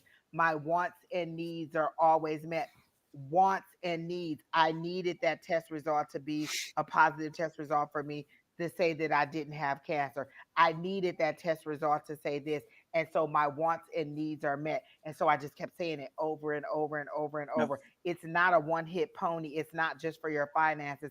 It's not just for your love. It applies in every aspect of your life, and it reprograms me. Sometimes before I even get the words out my mouth, the affirmation will just start flowing out my mouth, and I won't even get the negativity out. I won't even get to go to that space because I've so programmed myself to say, I believe in infinite. Look, I could probably say those words as easy. I can say the alphabet. I believe in infinite abundance. All my wants and needs are met. Boom, boom, boom, boom, boom. I've used it so much. I've allowed it to become a part of my positivity speech, and so it just flows out of my mouth easily. Yeah, and remember when we use the word abundance, again, know your vocabulary, make sure you use the vocabulary. The word abundance does not only mean cash and wealth. It means many aspects that is abundant. And so it can be health, it can be happiness, it can be freedom from whatever. Again, abundance covers a lot of topics. So when I chose the word abundance, it had a very specific meaning, and that is what word covers so much and can deliver such an impact, and abundance was that word. So again, if you're thinking, oh, but I need something more than money, no, abundance is covered in more than just money. Abundance is health, happiness, joy, family, whatever else. So again, you Listen, can use another thing abundance. that I keep telling people is pull out what you want. Imagine your portal, imagine your bag of solutions or your bag of things that you want, and just pull out what you want. If Hmm. it's Christmas presents for your kids, pull out your Christmas presents. Yep. You don't even have to be specific. Just go in that portal, make your portal like I do, like this. Put your hand in there and just pull out your Christmas presents. Pull out your bags of money. Pull out your new job. Pull out your resume. Pull out that. I pull everything out because this is you pulling from the higher realm into your reality. You using your magic to say, wait, in my own physical reality, I can't do this. So I'm going to pull it from the heavenly realm. And I know that it's going to work because I'm pulling it from them and I'm trusting that they're going to give me what's for my greatest and highest good. Don't go in there and try to pull somebody else's husband out because that ain't going to work for you. But you can pull out your own husband. Don't be like, oh, okay, well, I want to be with him so bad, I'm gonna pull him out and he's attached to somebody else. You go pull him and her out because they're already attached. You got to pull out your own husband, not somebody else's. Another thing, the person who was asking about school, Patricia V, will I get accepted to SJVC RN program? I got a yes. I did the pendulum. I don't know if you saw it, but that's what the pendulum I was doing. I got a yes. But I heard you already know that. You know that your grades are good. You know that you've studied well. It is competitive, but it also is a field that needs people. And so, as long as you're mentally committed to doing it for the right reason, your universe, your higher power is going to give it to you. Imagine yourself opening up that letter or opening up that document or that email, and it's saying passed or accepted or whatever it is. You create the reality that you want. The mind doesn't know what's reality and what's fake. So if you see yourself opening that letter over and over and over again, and instead of concentrating on will I do it, just open that letter over and over in your head and seeing that you're passed, seeing that your score was what you needed to be. See it over and over again. And your reality is like, well, she must have already got it. I mean, she keeps showing us the letter, so let's give her the letter. Hmm. You attract what it is that you want. And so I feel like you've been told too by other psychics that you are going to pass, and you're still very very worried. And they're saying, "What are you worried for?" You're thinking that you're allowing your negativity to be stronger than the belief that you have in your higher power. If you're going to believe in your higher power, then why are you going to worry about it? And I used to hate when people in church would say that, and I'd be like, it sounds easy, but it's not easy. It's hard. You have to believe that your higher power who created, and see, that was my problem. I saw my higher power as somebody way up here on a pedestal instead of somebody here who was willing to work with me. So I knew that God could, but why would he do it for me? Because I'm way down here and he's way up here. I had to understand that I'm up here with him, and why would he not? Or she not, or however you think about your dreams. And so they're saying, you already got this. You've already been accepted. You know that you've been accepted. And as long as you speak that positivity, you'll have to. You'll go ahead and win. You said I do worry and have anxiety, and that's you attracting negativity. That's you changing the outcome. So anytime you worry about it, just repeat that affirmation. Yep. I believe in infinite abundance. All my wants and needs are met. Your need is to get into our in school. Your wants are to get into our in school, and it doesn't specifically have to be that one. They're saying, did you apply for anything else? That may be where you want to go, but they may have something even better for you. So just see yourself getting in school. I am grateful that I got accepted to RN school. I am grateful for the financial opportunities that were afforded to me that made cost effective for me. I am grateful for my journey through RN school. I am, I'm appreciative of the journey that led me to this. I'm appreciative for the patience that I'll get to speak all those are positive and things into the. See yourself that way. Listen, I've seen myself on stage so many times. As soon as I say it, people see it automatically. I was telling somebody earlier, I want to do this full time. I want to do it on stage. She immediately said, I see you on the stage because I see it every time I say it. I've said it so many times that when I say it, other people start seeing it. And now everybody's seeing it. The universe is like, well, everybody can see it. Let's go ahead and give it to her. And so now I've got other people on my bandwagon who are seeing exactly what I'm seeing and who are helping me manifest. Sometimes it's bigger than me. And now I've got all these people on my side who see it, and they see it the way that I see it, and it's just about coming into fruition and allowing the all the ducks to be in a row and allow it to happen. So I'm going to say congratulations to you, Miss Patricia V, because I do see you getting into school. I do see you having a great outcome, but also they want you to be mindful not to overwhelm yourself physically and mentally, like by taking on too much and being a little bit overzealous in the beginning. They want you to pace yourself and make sure you're learning and fully learning the beginning principles, because it's just going to build as you go. If you don't get that first part, Yep. then how are you going to get the rest? If you don't get that IV part, then you pretty much going to be messing everybody up as you go along when they be like, I need you to do this procedure because you don't know how to do it. So learn the beginning and keep moving that forward. Keep saying that anytime you feel like you have that worry and anxiety, say that affirmation. Say that affirmation. Watch it change your attitude. You should have at the ready several videos from YouTube. This is free. This is free.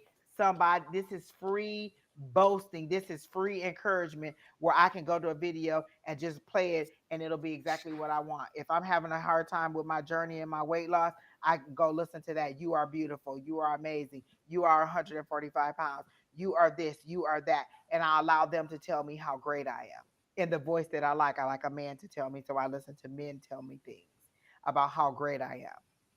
And so I allow that to be programmed into my mind, and it replaces the worry. It gives me something else to dwell on. And so now I've got a cycle of positivity flowing, and the universe hears it and sees it the way that I'm hearing it and seeing it. It's all about you using the power that you have of your mental capacity to change your physical reality. And I remember, Patricia, the most important thing is don't draw the negative in. So make sure that you're thinking positively. And that's why Angie was saying that when you visualize, you're helping yourself think positively. Do not draw the negative in. Don't even go there. And when you get accepted, don't panic over the finances. They too will work out. You are destined to do this. You are destined to shift your entire. This is going to be a shift that will shift everything from this point forward for you, and your life will be altered in ways you can only imagine. And in 10 years, when this has happened and you see us here, you need to come back and say, damn, you guys are right. And we'll say, of course we were. I'm getting goosebumps as you said that down. I got goosebumps all over to say that positive shift. I feel like she's been in, like, not necessarily dead end jobs, but in things that she didn't want to do. And she's really passionate about this. And this is why she's worrying about it. And the passion is so overwhelming, and the fire and the creativity and the things in the directions that she thinks that she can go in are so overwhelming for her. The possibilities are so amazing to her. It's a little bit beyond her belief. Hmm. She can't believe all the opportunities. And then it's like, I don't want to get my hopes up and then get deflated because I don't get the very first step. see it as already happening, and then everything else will build on top of it. Just go Exactly. ahead and start thanking your higher power for your acceptance. Absolutely. Absolutely. All right. So, do you see anybody else? Who are you drawn to, Miss Angie? Is that Latanya Abraham? She's been pretty vocal. Hey, Liz. Hey, Liz McIntyre. Nice to see you in. It's been a while since we've seen you. Hope you're well. A lot of people are saying they're sick. Remember, listen, let me tell you that new moon eclipse wore me out. It's like they just was like boom, boom. New moons are already hard for me. That eclipse made it hard. My whole body was feeling it. Like all my joints were achy. My mental fog was there. I had a crook in my neck that just would not go away no matter what I did. I did heating pads. I did ibuprofen. I did cold press. I did everything I could do to make it go away, and it just would not go away. It was so much anxiety and well, not even anxiety or stress. It was just very heavy on me, all that eclipse energy. And now that we're out of it, I'm ready for this full moon eclipse because full moons are 10 times better for me. So I'm expecting it to just be an explosion of blessings. Like just you get a car and you get a listen. I feel like I'm on Oprah level manifestation. Like baby, I'm about to be on a Color Purple poster. That's how good I feel about my manifestation level. Like I'm truly ready for positive things to happen. And just harness that power and be positive, guys. That's all we're telling you to do is to just be positive. Exactly. Exactly. So this lady Abraham, can I get a general? Okay. Donna, if you have anything, you can go ahead. I'm trying to tap into her energy. Lady Abraham, what are you waiting for? I get this feeling of you have. I just feel like you've been presented. I feel like you're again. I feel like Angie was saying earlier. There's an energy I'm getting of of of um, of analysis paralysis by analysis, and it's like you're kind of you're stuck, but you put yourself in a stuck mode, and you just gotta you gotta find it. You just gotta start moving. You gotta start moving. You gotta move in some direction because you got to get out of this. And even if you make a wrong step in moving, you can always redirect, but you cannot stay in this situation. You must have some movement forward. And so again, I feel this urgency to, it's like your feet are in mud. It's like pick them up and get moving. And it's going to be difficult to get moving because you've been stuck for a while. But again, any movement is positive, even if it's not in the right direction long term or even short term. You can adjust, but movement is necessary. So I'm getting the feeling like, get to it, get moving. Jojo said she holds herself back based on she thinks she's not good enough or deserves it. My feeling. That's what Jojo was getting. Jojo was picking that up. And I agree with that, Jojo, because I was gonna say, your energy is very hard to get into. Like I couldn't tap in psychically, so I had to go to the cards because I feel like you're kind of standing there, like, oh, let me see what they gonna say. Let me see if they really know what they're doing. That's kind of the attitude that I got, and not necessarily that you were thinking it in those words, but kind of let me see if they can see what my issue is or what's bothering me. I got the stand your ground card. I feel like you are in a situation where you are feeling like you're stuck in the mud, but that's because you won't settle in and stay on one side of the table. You're either for it one day, you're against it the next day, and they're saying stand your ground. Where are you going to stand in this situation? How are you going to which side of your beliefs are you going to be? What are you fighting for? What perspective do you want? Are you going to stay on the side of negativity or are you going to stay on the side of positivity? Are you going to believe that you actually are capable and able to do this? Because I think I'm a magical unicorn now, that I can just manifest anything right now. And so what side of the table? They're saying stand your ground, but what are you standing for? What side are you standing for? Where are you going to be? You seem to be wavering. They showed me you kind of wavering like this. Where are you going to stand? Where does your loyalty lie in your thinking, in your belief system, in your foundation? Where does your loyalty lie?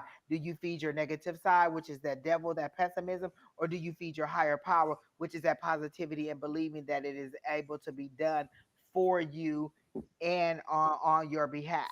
The next thing I got was the Page of Wands, which says there's good news. there's optimism, there's faithfulness, and courageousness. So that's all in believing. These two go together. Which side of the table you're going to stand on? What are you going to feed? Are you going to feed that side that's going to bring you good news, positivity? Are you going to have the courage to believe in whatever your convictions and your beliefs are, even in the face of what you're seeing in your reality? Are you going to use your power to pull out what you want from the heavenly realm into your reality? And then I got the moon card, which again is all about is about your intuition, your dreams, and you seeing things and understanding um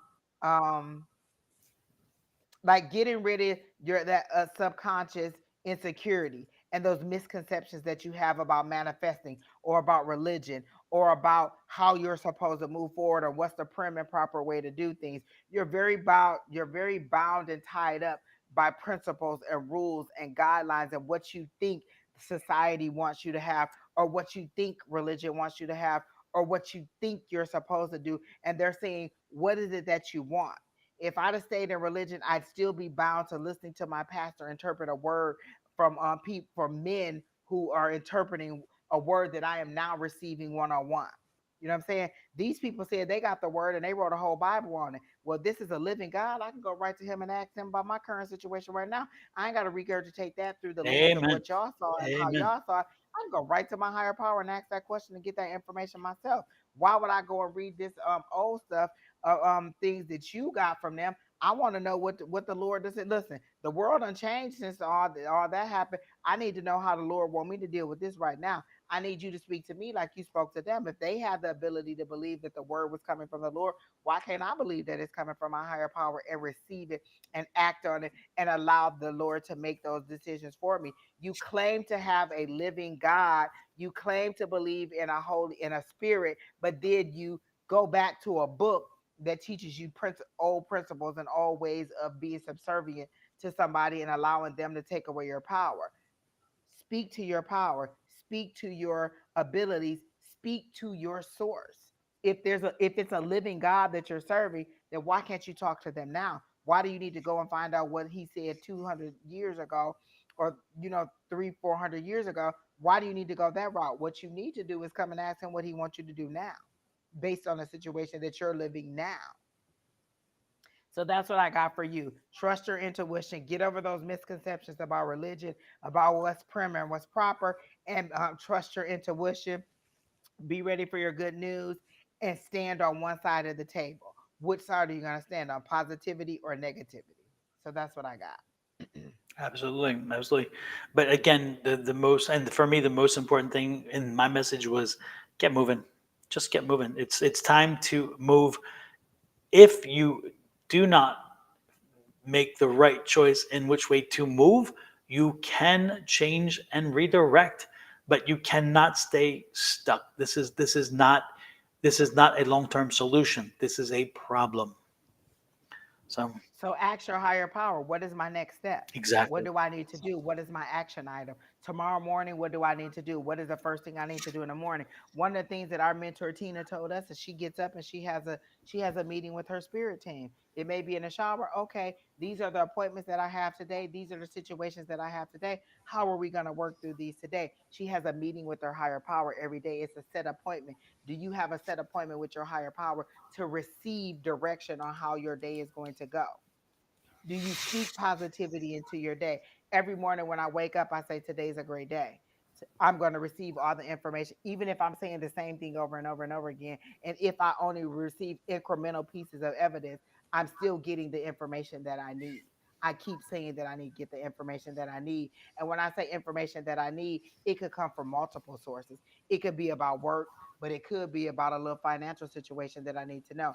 I needed to decide on what kind of car I wanted. Who did I go to? Don. Don, these are the cars that I'm thinking about getting. Don was like, "Oh, I had this car. If you want this, then you can get this car." Don gave me all this information and I narrowed it down to the car that I want. And now the universe is like, okay, you know what car you want?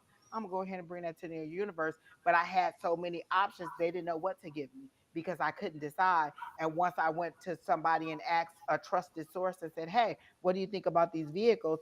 and he told me what he thought about it. Okay, now I can make a better decision. I can either go into the dealership and test drive those. I can look at those. I can ask a salesman, or I can ask a trusted person who's probably had all of those vehicles, or at least knows about how the inner workings of that machine works. And I can make an informed decision. And now the universe can bring in what I want. Sometimes the confusion is on your part because you won't define what you want, and then the universe is, well, I don't know what the hell to give you, because what is it? What did you decide on? And so you decide how you want to move forward, and how you're going to trust your higher power, and how you're going to use your higher power to guide you forward. It's all right now for you standing your ground and deciding which side of the table you're going to stand on. Are you going to go by what other people tell you should be doing, and the rules and regulations, or are you going to carve your own path out and go by what you're hearing from your higher power and the direction they're giving to you, live and in person, in real time, in reality? So that's what I got for Miss Lady Abraham, Alrighty then. or Latanya Abraham. So I hope that helps. Who? Oh yes, Miss Linda. Oh my gosh, Miss Linda said ask for a sign. So I went to bed last night and I asked them for a sign. I got the sign that I wanted. I wasn't necessarily happy, but I'm gonna go ahead and accept that as a sign that they gave me. Literally, when I woke up, like at that last second before I woke up, I saw it, I got the word, and I was like, okay, I guess it is what y'all said it's gonna be. I gotta do it that way. And I accepted it. I asked for the sign, I got the sign, and now it's just me accepting that it is exactly the way that they said it was. Because literally it was basically me asking for a sign to continue to believe in something that they had already told me was going to happen. So I was getting that wavering faith, where I was just like, well, shoot, I'm over this. I'm ready to just move on to something else and just move, because it looked like it's not going to happen. So I said, show me a sign that it's going to happen, or give me a reason to believe. And they gave me the sign, and I'm like, oh, okay. I guess so. Now I gotta just believe. Damn it. Damn it. I hate when that works that way. Hey, folks, and one more thing to mention, because Angie triggered on that, which is great, is that if you are in a situation where you're looking for a sign, where you need a sign, and you don't have a reading coming up, or you don't have some other way of getting some insight, and even if you do have a reading or insight, one of the things that you can do, again, even if you do not have a relationship in your mind, you do not have a relationship with spirit guides, I tell you, you do. Even though you may not be acquainted with them, I'm telling you, they're there and they're involved. But again, I won't They know argue you even though you ain't met them. exactly. I won't argue the point. But what I will tell you is that even if you believe that you don't have a relationship with them, what I would suggest to you is, if you want to know an answer and you want to know a way in which you should move, or which you should, whatever, set a parameter and tell your spirit guides, that if you are to move in a direction, if you are to take a step, if you are to do whatever, or accept whatever, or however you want to do it, make sure it is a confirmational statement that you make, such as, I want, if I should move to X, then I request seeing or hearing or whatever. It could be a word or a phrase that is never used in usual jargon. So again, it is very unique. It could be seeing something that is very unique, but again, something that can happen, but is very rarely going to happen. I mean, if you say, hey, spirit, will I ever marry in my lifetime? If so, within 2 weeks, send me a unicorn. Let's be realistic. Okay. Okay. But don't be surprised if you do get a unicorn, but it pops up on a TV or something. You're like, damn, there it goes. My point is this: is that throw something out like, if I see, spirit, should I move to X? If so, please show me if I'm intended to move to X, show me an orange Mustang within the next 2 weeks. Again, how often do you see an orange Mustang? Boom. If it shows up, guess what? You get your answer. Again, you want to not make it too easy, because again, it doesn't really prove anything if it's too easy. It's like, oh, I'm going out today, so if I'm going to be wealthy next year, show me a silver car. It's like, hello.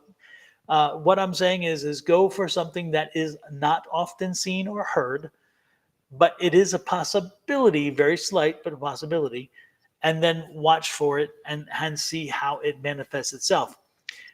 When it happens, give thanks and say I'm there, and make, and so again, draw it in. If it doesn't happen, then you probably have your answer. Now, do you ultimately have free will and can go against whatever the answer is? Hell yeah, you can. Nothing is a certain. You are the certainty. You make the certainty happen. But what I strongly suggest is do that, and don't be surprised. Again, you do not have to have, you even though, I will argue, you already have a relationship with your spirit guides. You do not know, you do not need to know you have a relationship with them to make this happen, but give it a try and see how it works, and then come back and report back to me and say, you know what, I tried it, and you know. My favorite story about asking your higher power for a sign is Gideon in the Bible, where the Lord told him to go out into battle and that he was going to win. And he like, okay, well, I know that's what you said. He asked the Lord for three signs. I usually only speak about two, and I just looked it up. He asked the Lord to produce fire from a rock. And he, for an angel to appear and to produce fire from a rock, he got that. And then he asked for him to wet a fleece and make the ground dry. And then he asked him the next day to make the ground dry and the fleece wet, or however it was. But he asked him, if you look up the story of Gideon, this is him asking the Lord, okay, this will be my sign and my confirmation that I'll win this battle. And you don't even have to like look up the whole story. Like you could just put in Gideon, and then Wikipedia will give you a little summary of the whole thing in the section called biblical narrative, and it'll give you, and it's just him asking for a confirmation. Okay, Lord, if I'm supposed to get this, show it to me. Like I said last night, um if it, how do I give me a sign or help me to continue to believe? And they gave me a sign, and I was specific about what it was, and they showed me exactly what it was. After I saw it, I was just like, well, damn, that's not what I thought it was going to be, but it is exactly the sign that I asked for, and it gave me the outcome that I needed. And then it gave me the wherewithal to continue to move forward. So it's you telling your higher power, hey, I believe you, but while I'm believing you, can you confirm that my belief is correct in you? Or that, give me some kind of confirmation of that it's supposed to be whatever it is, and then allow it. Somebody in the comments said you'll be surprised at how fast it worked. Kimberly um, Jager said you'd be surprised at how fast you get the response that you want when you ask and Mhm. then allow your higher power to give you that information. So definitely ask for a sign and then allow them to give it to you, and don't make it something easy like, I'll receive a text message from my sister, and your sister text you 55 times a day. Well, that's not a sign. That's something that you do all the time. Exactly. It has to be something unique. Yeah, it's interesting. It's like that's the old story that I've heard over and over again, and that is there's a guy, and he's heard about the flood. The flood's coming. So the police come by and say, you need to evacuate. Jump in the car. We'll take you. No, no, no. The Lord will provide. Then the water starts climbing, and folks in a boat and a raft come by and say, here, jump on. It's flooding, will save you. No, no, no, the Lord will provide. Then the guy moves to the roof because the water's so high, and the helicopter comes and says, here, we're throwing down a ladder, jump on. No, no, no, the Lord will provide. The Lord will save me. Well, the guy dies. So he goes to heaven. He said, Lord, why didn't you save me? He said, what more could I have done? I sent you police, a raft, and a helicopter. What else do you want? So again, you Because got the it didn't signs. look like what you wanted it to be. And had you been specific, like sometimes we're thinking, like, listen, I used to think that my manifestations will come with balloons and all kinds of sparkles and, like a poof of smoke, and the Lord was going to be like, your wish is granted, Angie. And I was going to hear this loud voice, and I'd be like, hey, I got it. Sometimes it's just not like that. It's different. Literally, I got what I asked. I asked for a picture. I received that picture, and it confirmed what it was that they had said it was going to be.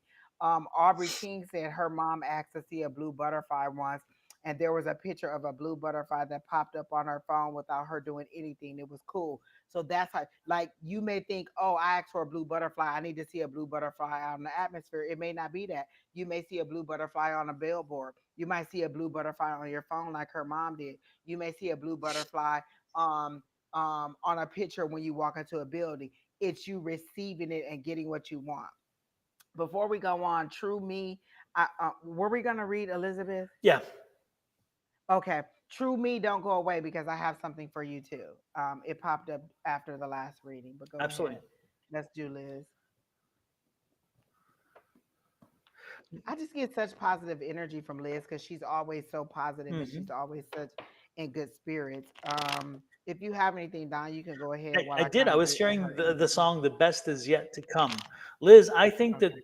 the traumas and the issues that you've been facing over the last period of time is finally coming to an end. It's coming to a crescendo, and so I think that there is one more. God, I hate to give you this negative part, but it leads to the positive. I think there's one more bump in the road. I sense one more bump in the road, and then it's like clean sailing from there. It's like this is the last hurrah in that regard. So I think that what's coming toward you is going to be far better. Again, the best is yet to come, and then it's like a clean bill of health and clean sailing. So I think that what is in front of you is worth drawing in. I would be using my affirmations continuously to help you get there as soon as possible. But I'm getting a lot of positive energy and a whole lot of new developments popping up that is going to again embrace you in a very positive way. That you'll be glad that it's finally over, and you're gonna be feeling like you're like that's about damn time. It's the Lizzo thing. It's about damn time.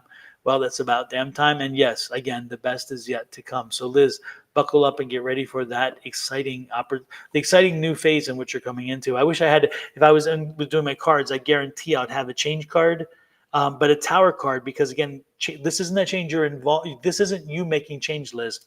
This is a change that the universe is giving to you. So again, it's a tower card, but it's going to be this new kind of a new, um, again, a renewed energy, and like a new, and a three of wands. So it's at that beginning of that new journey, like a full card in a way too, a full card, because you're going to feel like again inspired and ready to get it. So that's what I'm getting. What you got, Angie?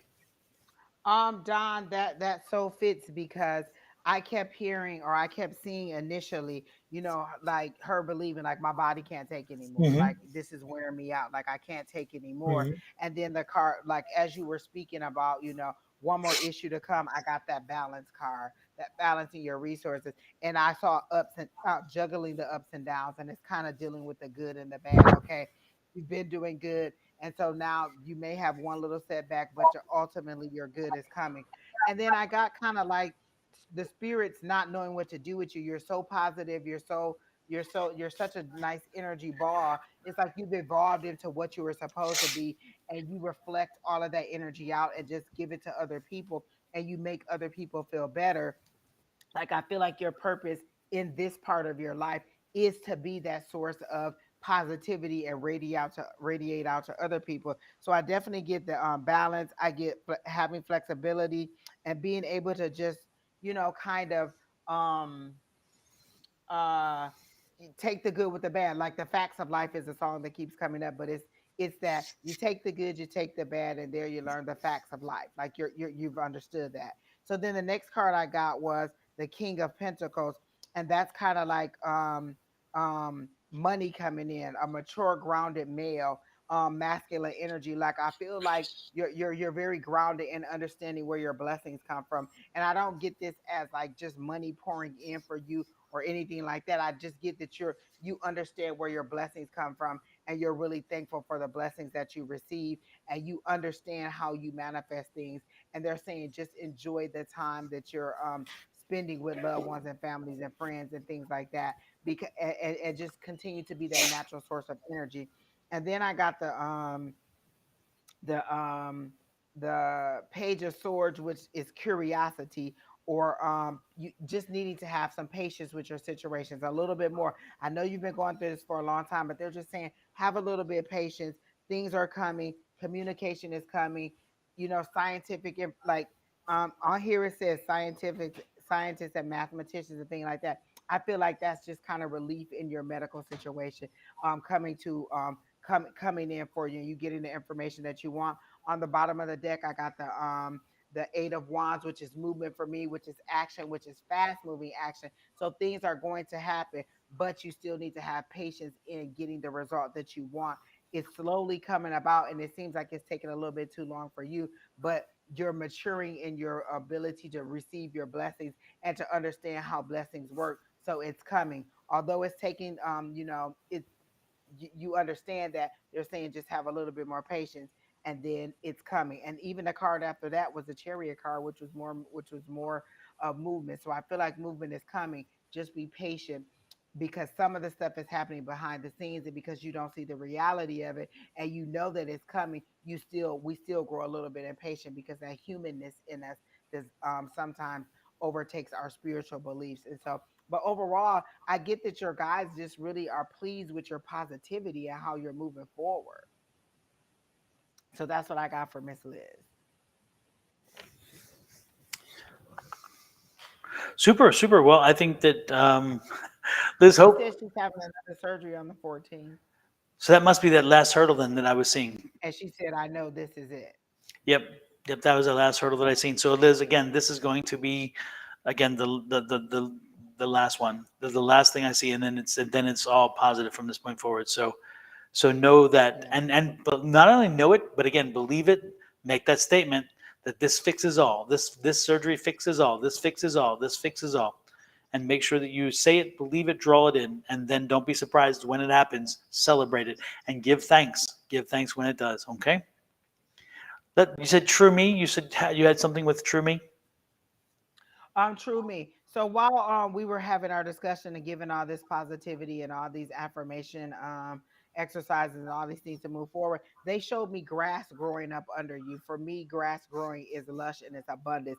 And they're telling me that your 2024 is going to give you exponential growth in a way that you've never seen it before, because you've actually, like, you're not just giving lip service to the affirmation thing or to the positivity thing. Oh, you may have your setbacks, and you may have your, times when things are a little bit overwhelming and you're wondering, but overall, you seem to be in that change, positive mindset that we're speaking of. And they're just showing me growth to the point where it's just so lush and your growth is just so high that it's taking you to different levels beyond anything that you could have imagined. But they're saying, what is it that you truly want? What is it that you truly want to accomplish in 2024? Like, what is it that, if in order for your 2024 to be personally great for you, what is it that you want? And they're reminding me of a friend that I used to have at the beginning of the year. She would set about 5 or 10 goals that she wanted to accomplish, and throughout the year, she would just check them off as they happened. She didn't try to look into them. She didn't try to make them happen. She just set these goals that she wanted to make, and then she allowed, her higher power to make those things happen, and she just checked them off. And that's how they're showing it to me, checking them off. What is it that would make your 2024 profitable or happy, or um proactive for you? And so they're saying, give them a list of things that you want, or give them some intentions that you want. And then that's what you'll be working for, or that's what they'll be helping you to accomplish in 2024. Overall, I don't feel like you're in a bad mental health space. I do feel like you've had a few financial setbacks, but you are believing in the affirmations and the positivity, and they show me the wheel of fortune turning in your favor and your abundance coming. But it's going to be exponential, like it's going to be so fast, and it's going to happen so rapidly. So when 2024 starts, have your list of things that you want, and then just watch them start checking off. And you're going to have to make a new list, because you're going to get them so fast. They're showing me I remember my sister had a vision board, and she put all these things on there, and she got everything she wanted on her vision board. And so then she had to make a new vision board, and she had to go beyond what she had wanted before. And so what they're saying is, tell us what you want, and we'll give it to you in 2024. What would make your 2024 memorable, happy, and joyous for you? So that's what I got. But definitely growth is what they wanted me to show you, that abundance and growth is happening for you. and something about fish that they're showing me. That's my symbol of abundance and growth. So fish for you, what is that? Is that like a leisure thing? Does that like that also could be leisure and letting me know that you're no longer worried about things because you have the time to leisurely go fishing and to rest and to get that healthy mental state. Okay, so that's what I True got. me, for what I'm getting and picking up a piece of jewelry. Did you get a piece of jewelry from a grandparent? Because I'm picking up like a keepsake, and they're showing me a piece of jewelry, and they're giving me grandparent energy. So because they're giving me two back, it's like a double back. And so, do you have a piece of jewelry from a grandparent that draws that? Does it ring a bell? Does this resonate with you? Do do do do do do do do do do. Do do do do do do. True me, this was for you, by the way. Yes, yes. Years ago, my grandma's ring. Okay, okay, okay. And what have you done with it, or do you have you put it away? Because I'm getting the feeling like you need to take it out. It needs to. Did so you tucked it away someplace or whatever? I'm being shown on a necklace, her wedding ring. I'm being shown like on a necklace. So I'm kind of being guided to give you advice to maybe put it on a chain and wear it. There's something about the significance of that energy right now that you need to have, and it's going to bring you closer. Also, what they have been trying to, I wear it once in a while. Okay, you need to be wearing it now. You need to take it out, but don't put it on the finger. Put it on a chain, and wear it on a chain at least for the next week. Because again, I think they're trying to reach out to you. I think they're trying to have a conversation, and I think that necklace will help you to feel their energy and maybe have that connection better. They've been trying to communicate, but they haven't been successful, and so they're giving me the way in which they may be able to connect to you. Now, true me, take this as information that is beneficial to you and everybody else is listening. Because we want to hear them does not mean the message will come via hearing. However, it could be delivered to us and all of a sudden we just know it. Again, you when that happens, they they send us information and you know it's not yours because the thought process isn't the way you think. The words in which they're put together in your mind does not fit the way in which you speak, and sometimes they use words that don't even fit your age or the generation in which you live or have lived. So again, know that they're communicating and know that this is going to open you up, but be open to the fact that even if you do not hear them speak to you, that does not mean they're not speaking to you. It's just that they're going to speak to you in other things, such as, again, they'll drop information in your head and you'll wonder where they came from. They could also send you information via images, also via like flashes. Uh, and don't be surprised. Again, when you put this on, do not be surprised. Do not be shocked if you're looking in a mirror and all of a sudden you see the person that gave you that, your grandmother that gave you that ring. Don't be surprised if you look and she's there. You may not be able to see her in this dimension, but when you look in the mirror, that opens that dimension for you. So do not be surprised. Do not be shocked if that happens to you. But yeah, she's trying to reach out to you. She's trying to be there for you. She's trying to give you some direction. So put that necklace, put the ring on a chain, wear it again for the next 2 weeks at least. And don't be surprised if that connection then happens and you are going to get the words that she's trying to send to you. You need to hear what she's wanting to share. Okay? Oh my gosh, Don, that makes so much sense.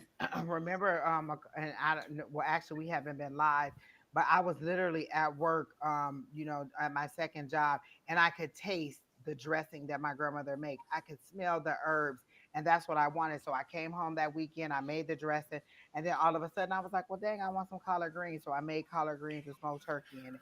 And then I was like, oh, well, I want this. And so it ended up being a big Sunday dinner with a ham and all this other stuff. And so it was my grandmother saying, you need that hug. This is the only way I can hug you right now. So I want you to enjoy this food and I want you to savor it. And while I ate it, I remember, having the dressing, watching her cook it, being in her home. I remember all those things and I got what I needed. I got that interaction. I got that emotional thing that I wanted. But then as I went, so I was obedient in that. Sometimes I tell you, it's a series of small steps that you have to take. So I was obedient in making that. I enjoyed that moment. I got the emotional thing that I needed. But then my grandmother came to me in dreams, and then I heard my grandmother speaking to me. And then when we went to the seance, the lady gave me more information, and so it was me. It was her trying to reach me, but me not receiving it or me not understanding it because I wanted it to be a certain way, and all the different ways she came to me. She came to me in the food and created memories for me to get that. She knew what I needed at that time. And so she gave it to me in the way that I needed it, and in the food and an emotional hug. And then the information came Mhm. through dreams and messages and other people interpreting what she was saying to me. So just be ready for all the different ways it could come, or the multiple ways it could come. It could come into one of her favorite movies, her favorite food, her favorite song, just dreams that you have about her. You remember one of her old sayings and just laughing about it, or you being presented an opportunity where one of her old sayings makes sense. And so those are all different ways that they acknowledge that they're there and they're helping us to make some Mhm. decisions. Or you just get that flash of enlightenment. It's like, boom, okay, I finally tuned into her energy, and boom, there's an answer that I needed right there. I forgot about that. And so that's what they're saying to And you. that's why the ring, again, the ring has her energy, but again, it's her way of, it's like an antenna for her, she believes. And as it hangs close to your heart, again, it's going to create that energy that you need. So please make sure that you do that. Try it for the next 2 weeks and let us know. Please come back and share with us the experience that you get. Again, be very open minded and be ready to receive whatever and however it comes. Okay. And the thing is, you know what? I didn't even know that I needed that. Like my grandmother connected with my energy and knew what I needed emotionally based on what I was going to be dealing with over the next couple of weeks, and gave me what I needed without me even calling her. Hmm. I just listened to and did the series of steps that called her energy and or allowed me to receive the message. Yep. When believe me, when they want to talk to you, they will find a way. excuse, excuse me. With that, Angie, I think we are done. My Yes, my sir. cough's getting worse, so it's probably a good thing to end in this at this point. Thank you, Angie, for coming in. Thank you for popping in and reading the energy tonight. I miss everybody. Like, I feel like we've been gone for a long time. So I wasn't there Tuesday. We weren't there Wednesday. I didn't do anything Sunday. And I'm like, listen, I'm ready. I'm ready. And so I'm glad Yeah, and we had great that we energy. made Thank it. you, everybody, because when you come in and you bring your high energy, you make it easy because you've raised the level for us, which gives us an opportunity to speak with spirit far easier. As you see, we didn't do much reading on the cards tonight. Tonight was all psychic, and that's because you brought the energy. You brought it to us, and we didn't have we weren't pulling teeth. I love that. I love the fact that they And I brought it. hope that our message was broad enough that like if you didn't get your question specifically answered, you'll understand how to apply the things that we're telling you to your situation and get the manifestations that you want. Use the affirmations to help you out, because that's all we're trying to do is take you to a higher level of thinking where you don't always need to come here and get an interpretation from us. And so as you raise your higher level of thinking, it brings us to a higher level of thinking, and we're constantly raising the consciousness. Because if you finally raise your level, that means I have to raise my level in order to be able to give you your next message, because I need to be at a higher level of thinking too. And so we all keep raising the consciousness and getting everybody on a positive vibe or level of thinking. So I just hope that generally the information we give is helping you all to evolve into better beings. Absolutely. Angie will be back on Sunday. Is that correct, Angie? Correct, Angie's Sunday. back on Sunday. That's uh, Pacific Well, Standard. Image Solutions, you can always watch our old ones. We have stacks of old ones in there that you could go ahead and read. Me and Don, me and Alicia, me and my people from Sunday, Don and Don and Shauna. So there's lots of things in the archives you can go and read. Don will be back on in the morning. Yep, I'll be back on tomorrow morning starting 7 a.m. Pacific Standard Time, and we'll run for about 2 to 3 hours with Shauna. And then on Friday, Julie will be back with Sean with Scott, Scott. and Angie's back on Sunday night with depending on the person that day, but but usually it switches between Alicia and. Sherry Berry won't be able to do it because she's having surgery, and please send her positive Oh, energy. Send her absolutely. some healing yellow hearts. So Friday she has surgery, and I'm her driver, y'all. All Oh my right. God, I get to All drive her around. right. Not the way that she drove me around, people. But Friday she has surgery, and then so she won't be on there Sunday. So it'll be whoever is available on Sunday, either Alicia or Michelle or somebody, or maybe just me on my lonesome, and Keena being in the background in the parking lot giving her little readings in the background. So. But I will be back Sunday because I just, I kind of miss my time with you all. Like we feed each other. That energy helps me out. Absolutely. When you say, "Hey, you did help me," that helps me to be like, "Okay, I am making sense. The things that I'm saying is helping you out, and you're not just on here loving to hear your name being called. You really are." Getting their result from what I'm doing, because basically if you're going to a therapist over and over and over and over and they're telling you to do something and you're not making any progress, there's a disconnect between you and your therapist. Either you're not doing what they're saying or they're not understanding what your need is, and there's a disconnect. And so I just want to make sure that we're connecting on the right level, and that the information that I'm disseminating to you is helping you to evolve to a level that every time you come back, you have raised your consciousness and your ability to manifest in your Absolutely, life. absolutely. So, with that said, we're out of here, folks.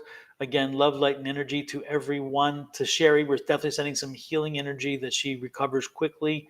And don't forget, if you want a private reading, you can reach out to Angie, or you can reach out to me. And let me take this thing off of here so you guys can see our private email addresses. You can reach out to us via our private email and arrange for private readings. Private readings are not always free because, again, that's how we make our living. So know that. But again, they are intense. They are long. They usually run between 45 minutes and an hour and 10 to 15 minutes, depending. So they are intense. They are, and you control those readings. Even when I don't try to make them that long, I'll be like, Lord, this will be 30 minutes. Mine tend to go Two on for hours a little later, too I'll be long. like, what the heck? So the email addresses are down below each of us. You can check us out there. Also on our social media platforms, you can message us through the social media platforms, and on my website, Sonoran Mystic Tarot. Pretty much everywhere you look, don't look for my name, look for Sonoran Mystic Tarot. You will find me. My name doesn't get you as many places as the Sonoran Mystic Tarot does. I seem to be everywhere, which is not a bad thing. Hello, somebody. Exactly. With that said, we are out of here again. Thank you all so very much. We appreciate it. Have a great one, and we will talk with you. I'll see you tomorrow, and then Angie will see you Sunday and back next week as well. And don't forget, this is November. Folks, before I go, yes, yes, yes, yes, because I will not see you until after the 1st of November, I think, if the numbers add up right. And so on the 1st of November, please put that salt on your door stoop. Make sure across the door stoop, put that salt. The salt will keep the negative Oh, energy it's out. next Wednesday, so it will be our next live. Okay, The good. first is next So I won't Wednesday. go into Yes. all that. We'll talk about it then. But get your salt ready. Get your salt ready. Get your cinnamon ready. Ground cinnamon. Get that thing ready. And if you haven't gotten your cinnamon broom yet, find it. Trader Joe's has them. And it's about to be a full moon, so go and look at Don's full moon ritual in his playlist. I think it's on my birthday. I think the full moon is on my birthday. Can you The imagine? 28th, I think so Do do too. do do do do do do. Gonna be good, Don. That's so good. Look, and then the veil is really thin because Halloween is coming. Listen, uh I want to eat so much candy now, Don, but I'm just holding myself and not doing it because whew, Well, I blew my diet in New Orleans. I mean, I just totally obliviated it. So none of those calories count because it was a celebration. exactly. Plus, I broke the food apart, so they fell out. So it's okay. Exactly. You taught me that a long time ago. Absolutely. Celebrations mean it doesn't count, and then you broke the fool apart, and Yep. that made All all the the calories calories fall fall out. out. Not a biggie. Exactly. Good night, everybody. Have a great one. And Good say your night. affirmations. Every day.